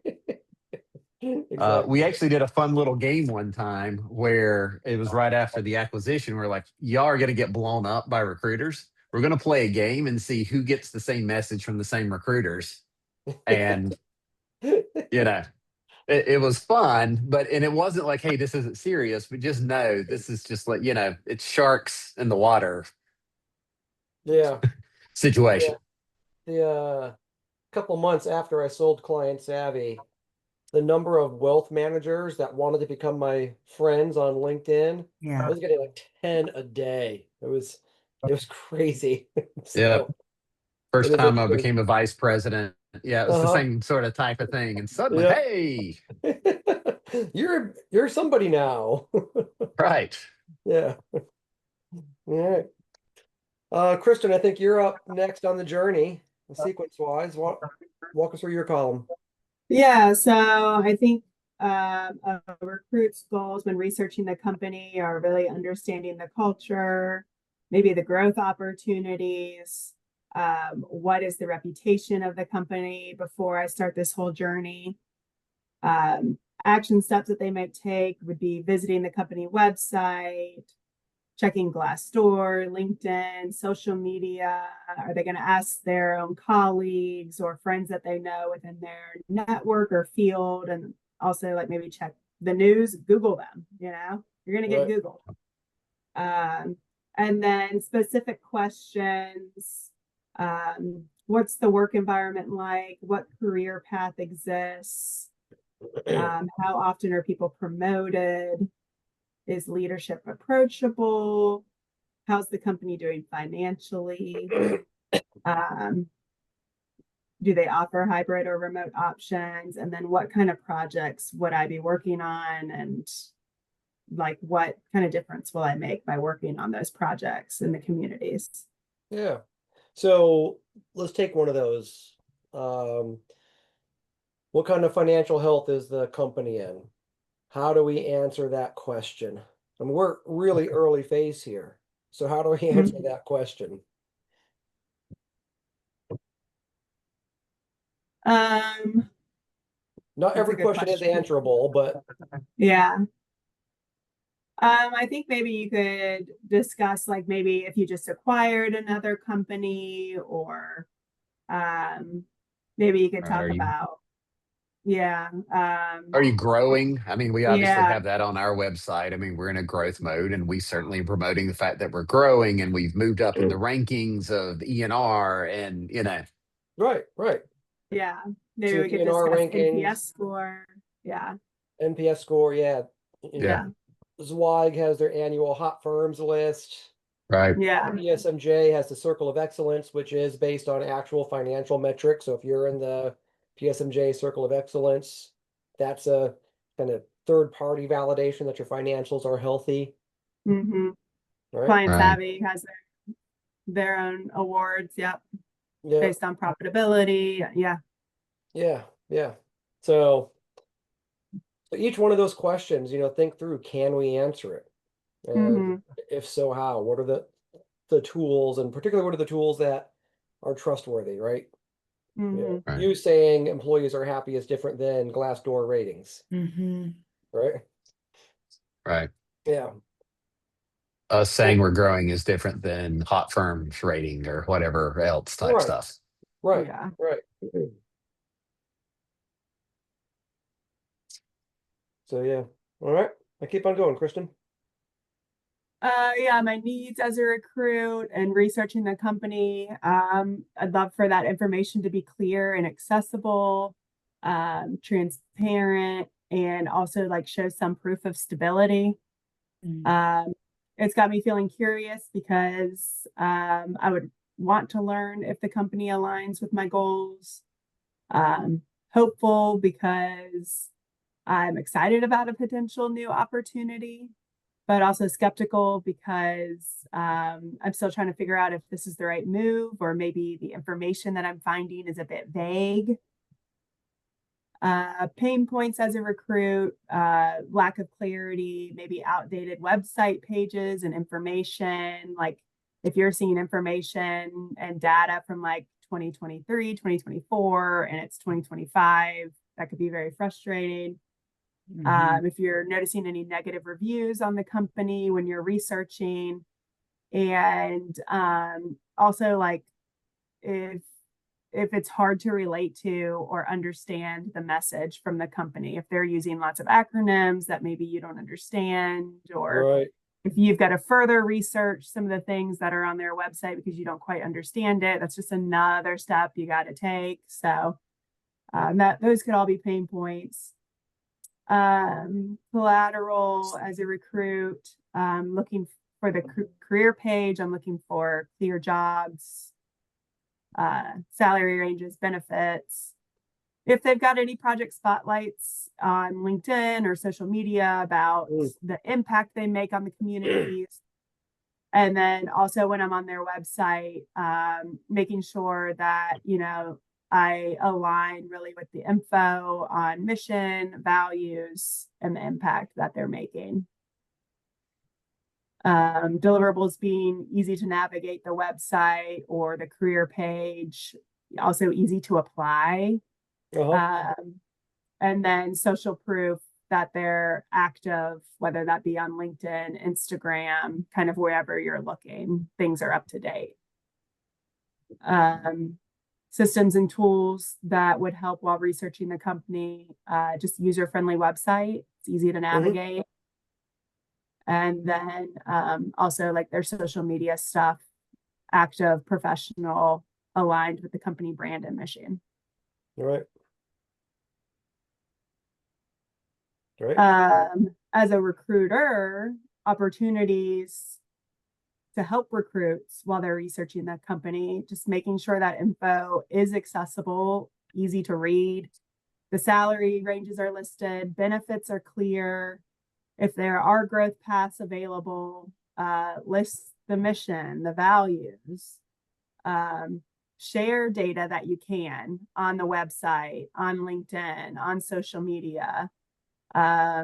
showcase that you're authentic with maybe short videos on LinkedIn about employees doing certain things in communities or the projects that they're working on and why it matters to them. And then if you can engage before they apply, I know sometimes when you're like researching on a website, like a little chat bot pops up and it asks, do you have any questions or can I help you?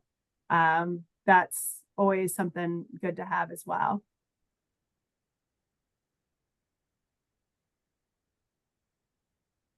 So any other ideas coming up based on what Kristen shared here? Any pain points or touch points that we could do something differently to move recruits forward in our direction? It was really thorough, Kristen. Yeah. Thank you. Good job. I'm not surprised, but good job. Right? Oh, all right, Marnie, how about you? Okay. So then starting with the recruit goals, in the talk it out category is, my goal is to seek help, seeing the big picture of this moment and this opportunity, upsides, downsides, just, process with my friend, my partner to, help move me through this moment with my eyes wide open. In terms of recruit actions, I was just thinking what I would do is I would take that moment of conversation and write everything down. I always have a pen and paper, but it helps me sort of move the thoughts through. Think of things that I didn't think of questions that I didn't think of during the initial screening. There's always a certain amount of nerves that accompany us during those initial screenings, and of course, sometimes you get your best thoughts and questions afterwards. So get all those questions and thoughts down and consider which ones to send to the recruiter with, the context around needing some more information to Right. make the best decision. Then recruit questions. Tell me more about X, Y, and Z. Again, I'm remembering things that I heard, but maybe I didn't get enough detail about. What examples can you share about the type of boss my new manager is? Kind of the storytelling questions about the person I'm gonna be reporting to. Also, is this Kristen, an, that's one, go ahead.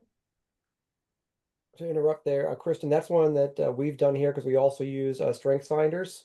Mm-hmm. We'll share the person's top 5 strengths or the Love that. manager's top 5 strengths with the Yeah. recruit. Yeah. Here's who's going to be managing. Here's their top 5 strengths. Right. That's Yeah. a way to just let people start building a narrative. Ryan, that's a differentiator. It is a differentiator. It's like I've done this a couple times, Marnie. You think? Um, may not have come up during the initial, but it's a dynamically, strategically interesting to learn if this is a new role, or if you're replacing somebody, and if you are replacing somebody, if you can get some insight about what didn't work with that last person, get some understanding of what that context was, if they're able to share any. And then also, if I'm thinking about leaving my job to do this, I'm thinking long term, not just right now and what the answers are and what the paperwork says, but I want to know about how I'm going to be having access to learning and development while I'm your employee. So, will I learn new skills along the way? How important is upskilling and training to you as an organization? I And saw a engineering company, and on their talent page, which is of course for recruiting, right? They had a little like score bug on it, and one of them was certifications earned in 2025, and those kinds of things. So it was showing that the stats that well, there's no way to audit those and know if they're true or not. right, But right. just the fact that you're revealing, hey, we had 87 people get certified in something this year. We had 53 promotions. That's the kind of thing that would stand out in that phase of, oh, I don't have to know the whole deal, but the fact that they're tracking it tells me it's there.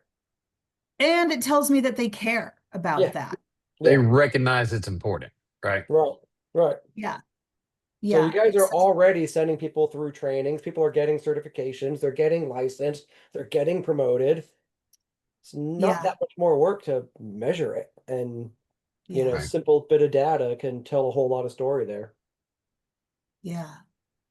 Right. It also shows that you're supported to take some time out from your primary tasks. Yeah, You won't have to freak out about being away from your desk for X number of hours or days because it's within the culture and within the process to support you while you're learning those new skills.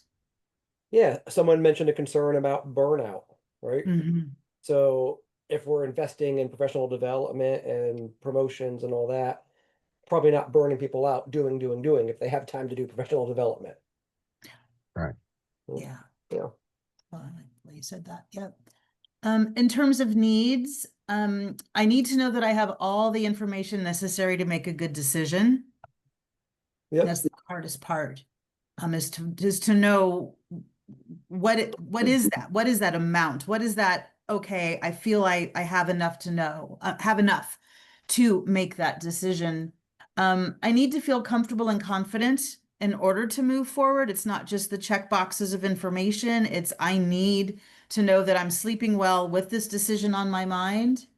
And I need to not quit my job until I have all these questions answered.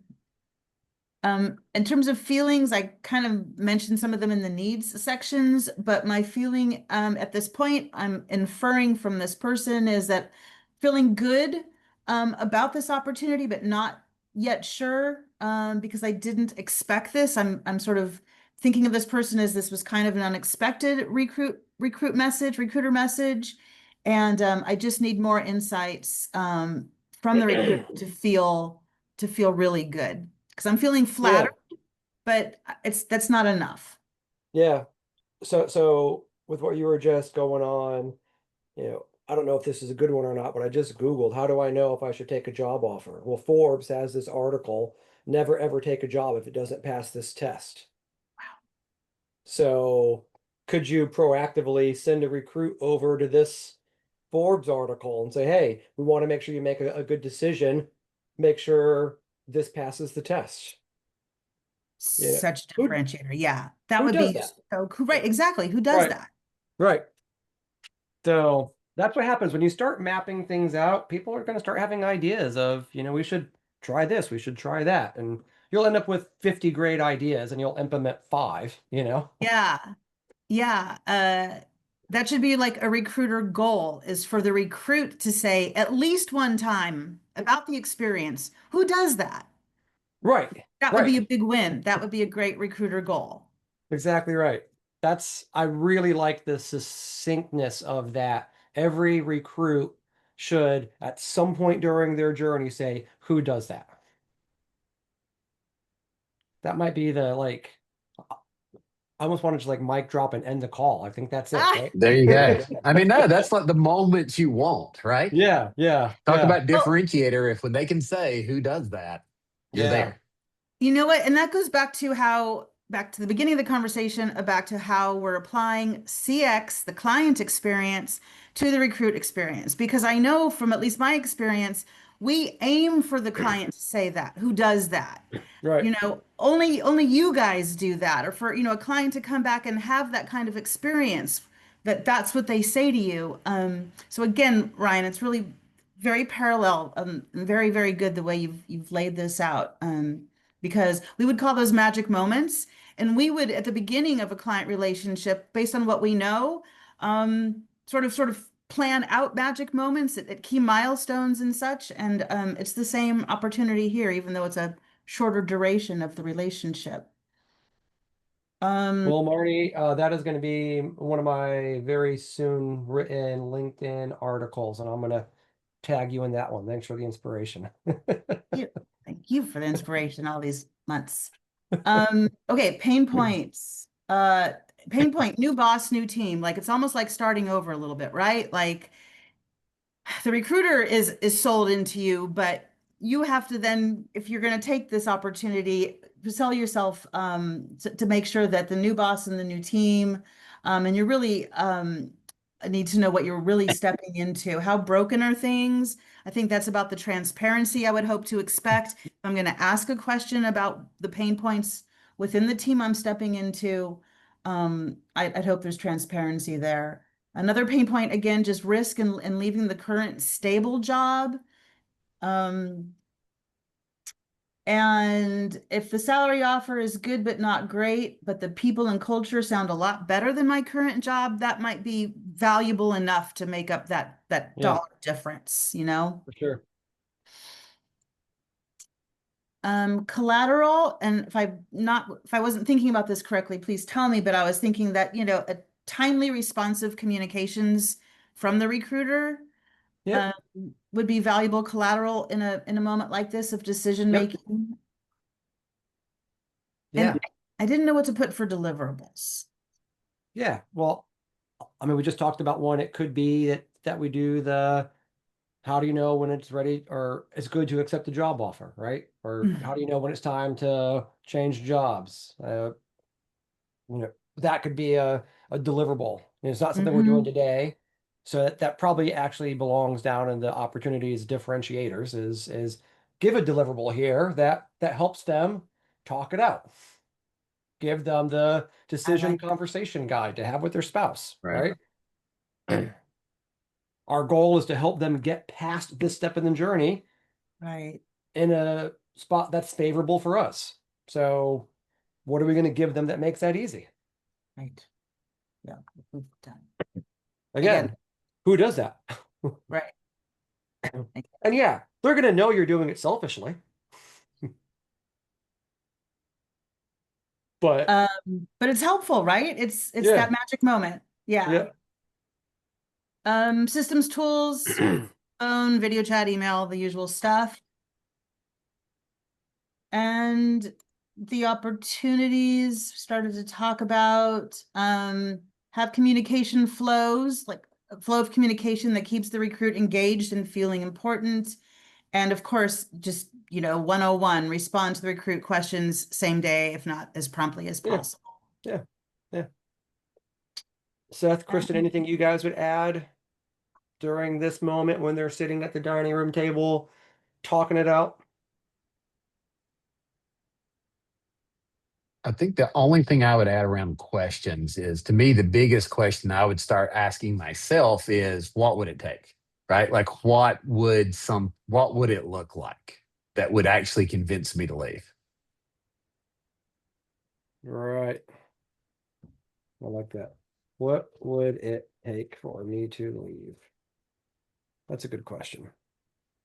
Because that's what I'm going to start reviewing the rest of the process based at this point, right? If I'm going to move forward, what would it take? What am I actually looking for to leave? Yeah. That's the conversation I would have with my spouse. Yeah. Yeah.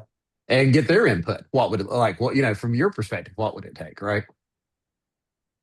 Right. I mean, Is that it could be okay a if I whole, make less money, but I work 40 hours instead of 60 hours? Is it right? Is it I need to make 20% more, right? What is it that, or less money, but a less toxic environment? I mean, right? Or less travel or whatever, right? Because that's the moment where you really get back to those pain points that you talked about before. My current situation is, okay, well, given what I know in my current situation, what do I need to see improve? Right. And this is where the persona applies, right? Because if we were talking about someone in the first 5 years of their career, these would all be perhaps different, as opposed to Andy, who's a mid-career manager and has a partner to talk to at the dinner table about it, who knows them well enough to get past their blind spots, etc. Yeah. Right. Yeah. And where they are in their career, right? I mean, obviously the different thoughts someone's going to have at their first job, right, is different than, they're 48 years old and, maybe they've been somewhere for a decade. That's a different thought process. Right. And consideration. For sure. Great. Yeah. Right. What if you're wooing like a board member? What if the recruiter is recruiting a board member? Right. Or, I can see people that one of the opportunities is they've been somewhere and they're at this role and they've been in that role for 10 years. Maybe they're looking for a chance to finally advance. Right. Yeah. I mean, we just lost one of our very best people a couple months ago. Tim left us. Yeah. He Saw got that. recruited to be a CMO at a national engineering or like a sizable engineering company, 1,200 people. That's a dream job. And what would it take? A dream job. That was the only thing that was going to make Tim leave was dream job. Right. So kind of hard to And compete sometimes with it's stupid money, right? I mean, I've that. had that situation before too, where it's like, Yeah. okay, well, I don't know if I really want to go, but for that, I got to give it a try. Yeah, yeah. I love what I do, and I've never talked to a recruiter, but if someone opened with hey, here's the job description, here's the salary, and it added a zero to what I'm making, I'd probably at least entertain the conversation. Right. Right. So I think I can do that for it's worth a shot, it's right? I mean, might as well have a I can conversation. probably come back and do this again if I need to. Right, right. So, all right. Was this journey mapping process helpful? Very, Yeah. Okay. Yeah. very helpful. Yeah, this is great. And again, this journey mapping is journey mapping. You could do this with clients, you could do it with employees, you could do it with prospects, you could do it with recruits. So that's a, pretty fundamental toolkit here. We're just applying it and looking at it through the lens Love it. of recruiting. So as we start thinking through this, we're generating a lot of ideas along the bottom here, right? Which, by the way, the last time I did this workshop, here's their journey map that they did all the way down to the bottom of the screen. So if you want a head start on what some other people came up with, you can do that. Now you start getting into, all right, let's redesign an interaction. So this um Seth, you were working on the interaction of the first recruit touch point. So what are Right. the mechanics? What things do we need to cover there? Relationally, what are we going to do to build that relationship there? And I put a lot of boxes here because it's kind of what it takes to get real innovation. Right. Think about 10 things we could do in this interaction that would make a difference. Because probably it's like ideas 7 and 9 that are the truly impactful, innovative ones. Mm. And sometimes it just takes like, what else could we do? What else could we do? What else could we do until we figure something out? Right. And then that gets us into nailing the interview. So as we start getting into the actual interactions, what are the topics we're going to ask about? What kinds of questions are we going to ask? What are we going to do in the interview? Are we going to have warm cookies when they walk in because we know they're nervous, and so we've got this planned moment to make them feel casual and relaxed? Um, What's the magic moment, Marnie? yeah, Marnie. Cookie sounds good. Warm Yeah. cookies sounds good. Yeah, exactly. Everybody likes a warm cookie, right? I did a 5 o'clock interview with someone, and we've got a beer on tap at our co-working space. And he comes in, and I go to the door and greet him. I'm like, "Hey, you want a beer?" And he goes, "Really?" I'm like, For real? I'm gonna have a beer. You're welcome to have one too if you would like. He goes, "I've never had a beer at work before," and I'm like, now that can backfire with certain people, right? Sometimes you take a risk, but if you've been around me long enough, I enjoy a good beer or a good glass of wine. So that starts talking about culture. Like, what's our culture? Like, how do we work together? Right. So I ended up hiring the guy. So you start planning there, things we're going to do, questions we're going to ask. And then I'd be remiss if I didn't come back to this, but when are we going to get feedback along this journey? Mm. God, there's so much intelligence that we can gather just by getting some feedback along the journey. Yeah. And that could be formal using our client feedback tool. That could be informal at the end of the interview. Ask the candidate, how did this process go for you? Where do we make it hard to get into the seat? You know, you can start asking some of those questions. So you can do it during an interaction. You can send a survey. There's other ways you can do that as well. But so, do you guys want to spend any time on this, or do you kind of get the sense of what we're trying to do here? Get it? Yeah, Makes sense. I get it. Yeah, I Yeah. get it. Yeah, you guys have been around long enough, so I didn't want to belabor too much more. So, now that we've kind of been through the whole process, Marnie, let me ask you, what did you find most valuable in this workshop today? Kind of 0 to 100 because I don't have any experience in recruitment. Right. So I learned just from the ground up, Brian, and yeah, I love that even though it's the last column, you know, asking for feedback, that's the core of it all, and not being afraid to receive the answers. Yep. And again, I'd not thought about asking for feedback in the context of this recruit journey, but of course, we're using a CX framework, and if you don't have a feedback component, you don't really have a CX framework. Exactly right. Kristen, how about you? What was your most valuable takeaway from today? I think there's a couple things like personalize the journey. Never really thought about that from a recruitment standpoint. Then like if there's something very specific that we're looking for in hiring someone, to kind of start with the end in mind and work backwards. I think those two are kind of like the main things that I'm taking away. This Yeah. exercise was great. Well, thank you. Seth, how about you? What was your key takeaway or most valuable portion today? Yeah, so probably unsurprisingly, most of the effort internal to the hiring process is focusing on getting what we want out of the process, right? I mean, that Yep. and it's engineers. Just, I mean, it's just what, Yep. it's like, hey, let's get to the point and let's figure out how we figure out if this person's good enough and then how we hire. And it's not thinking about it from the standpoint of where they're at and what they're trying to get out of it, and meshing those things up appropriately.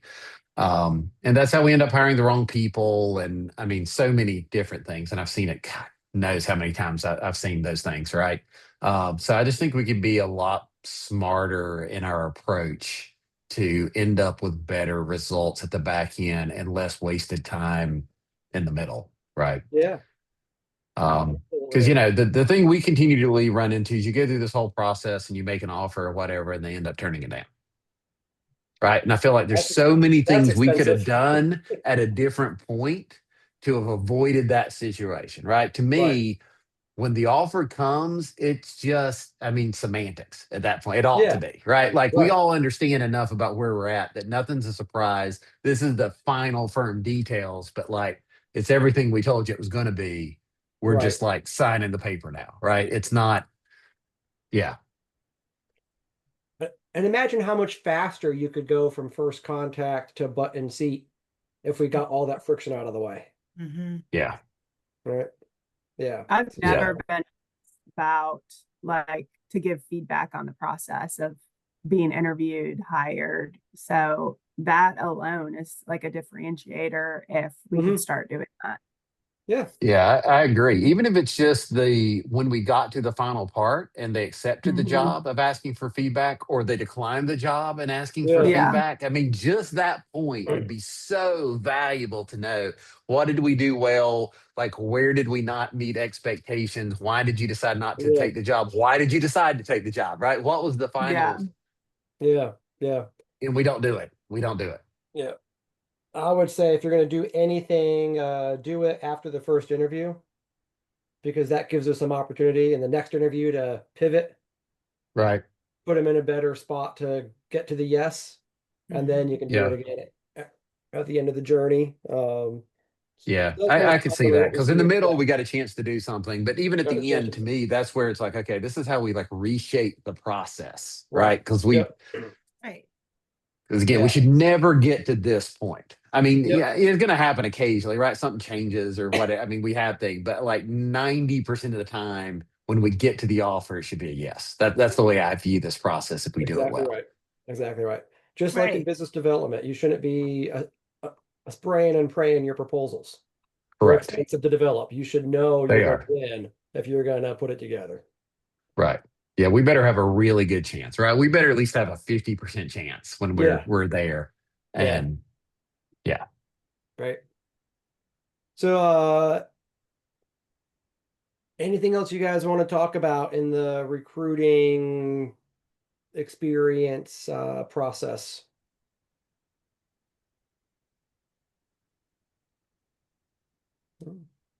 Well, and it's not really recruiting. I guess it's then moving out of the recruiting and into the onboarding and Yeah. hiring and they're getting on is understanding more of that nexus of like client experience, employee experience. Yep. And I don't And know if so, that's a later topic somewhere, but I do think that's something that interests me because certainly in what we do, all of our professional services firms, they are tightly interwoven at the end of the day, yeah, absolutely. right? And so, you've got your persona, your ideal profile. We started the journey. You could then do the journey map for the first 90 days.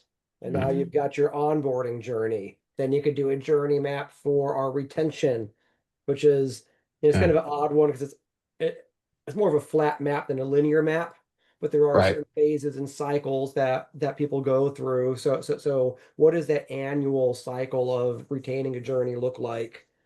So this mapping process really is key at each one of those life cycles of the employee journey, right? From recruit to onboarding to retention.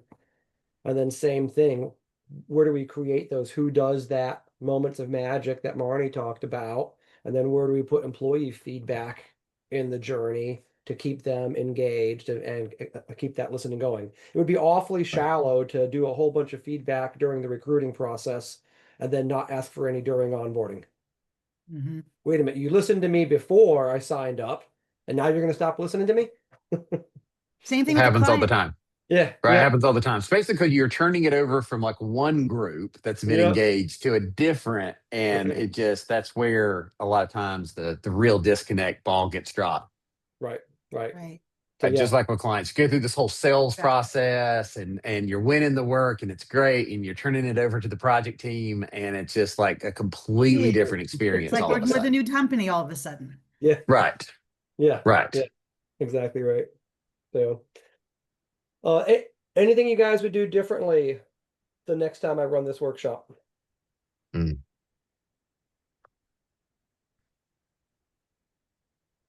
I mean, I know next time that we're looking to hire a CXM, I feel like maybe I'll be more involved in helping create maybe like a more personalized process. Yeah, that's great. Yeah, maybe working a little bit more with HR on that for sure. Well, that sounds like success to me. Yeah, Hmm. Yeah. Well, guys, looks like I'll give you 20 minutes of your day back. So thank you very much. I appreciate it. Ryan.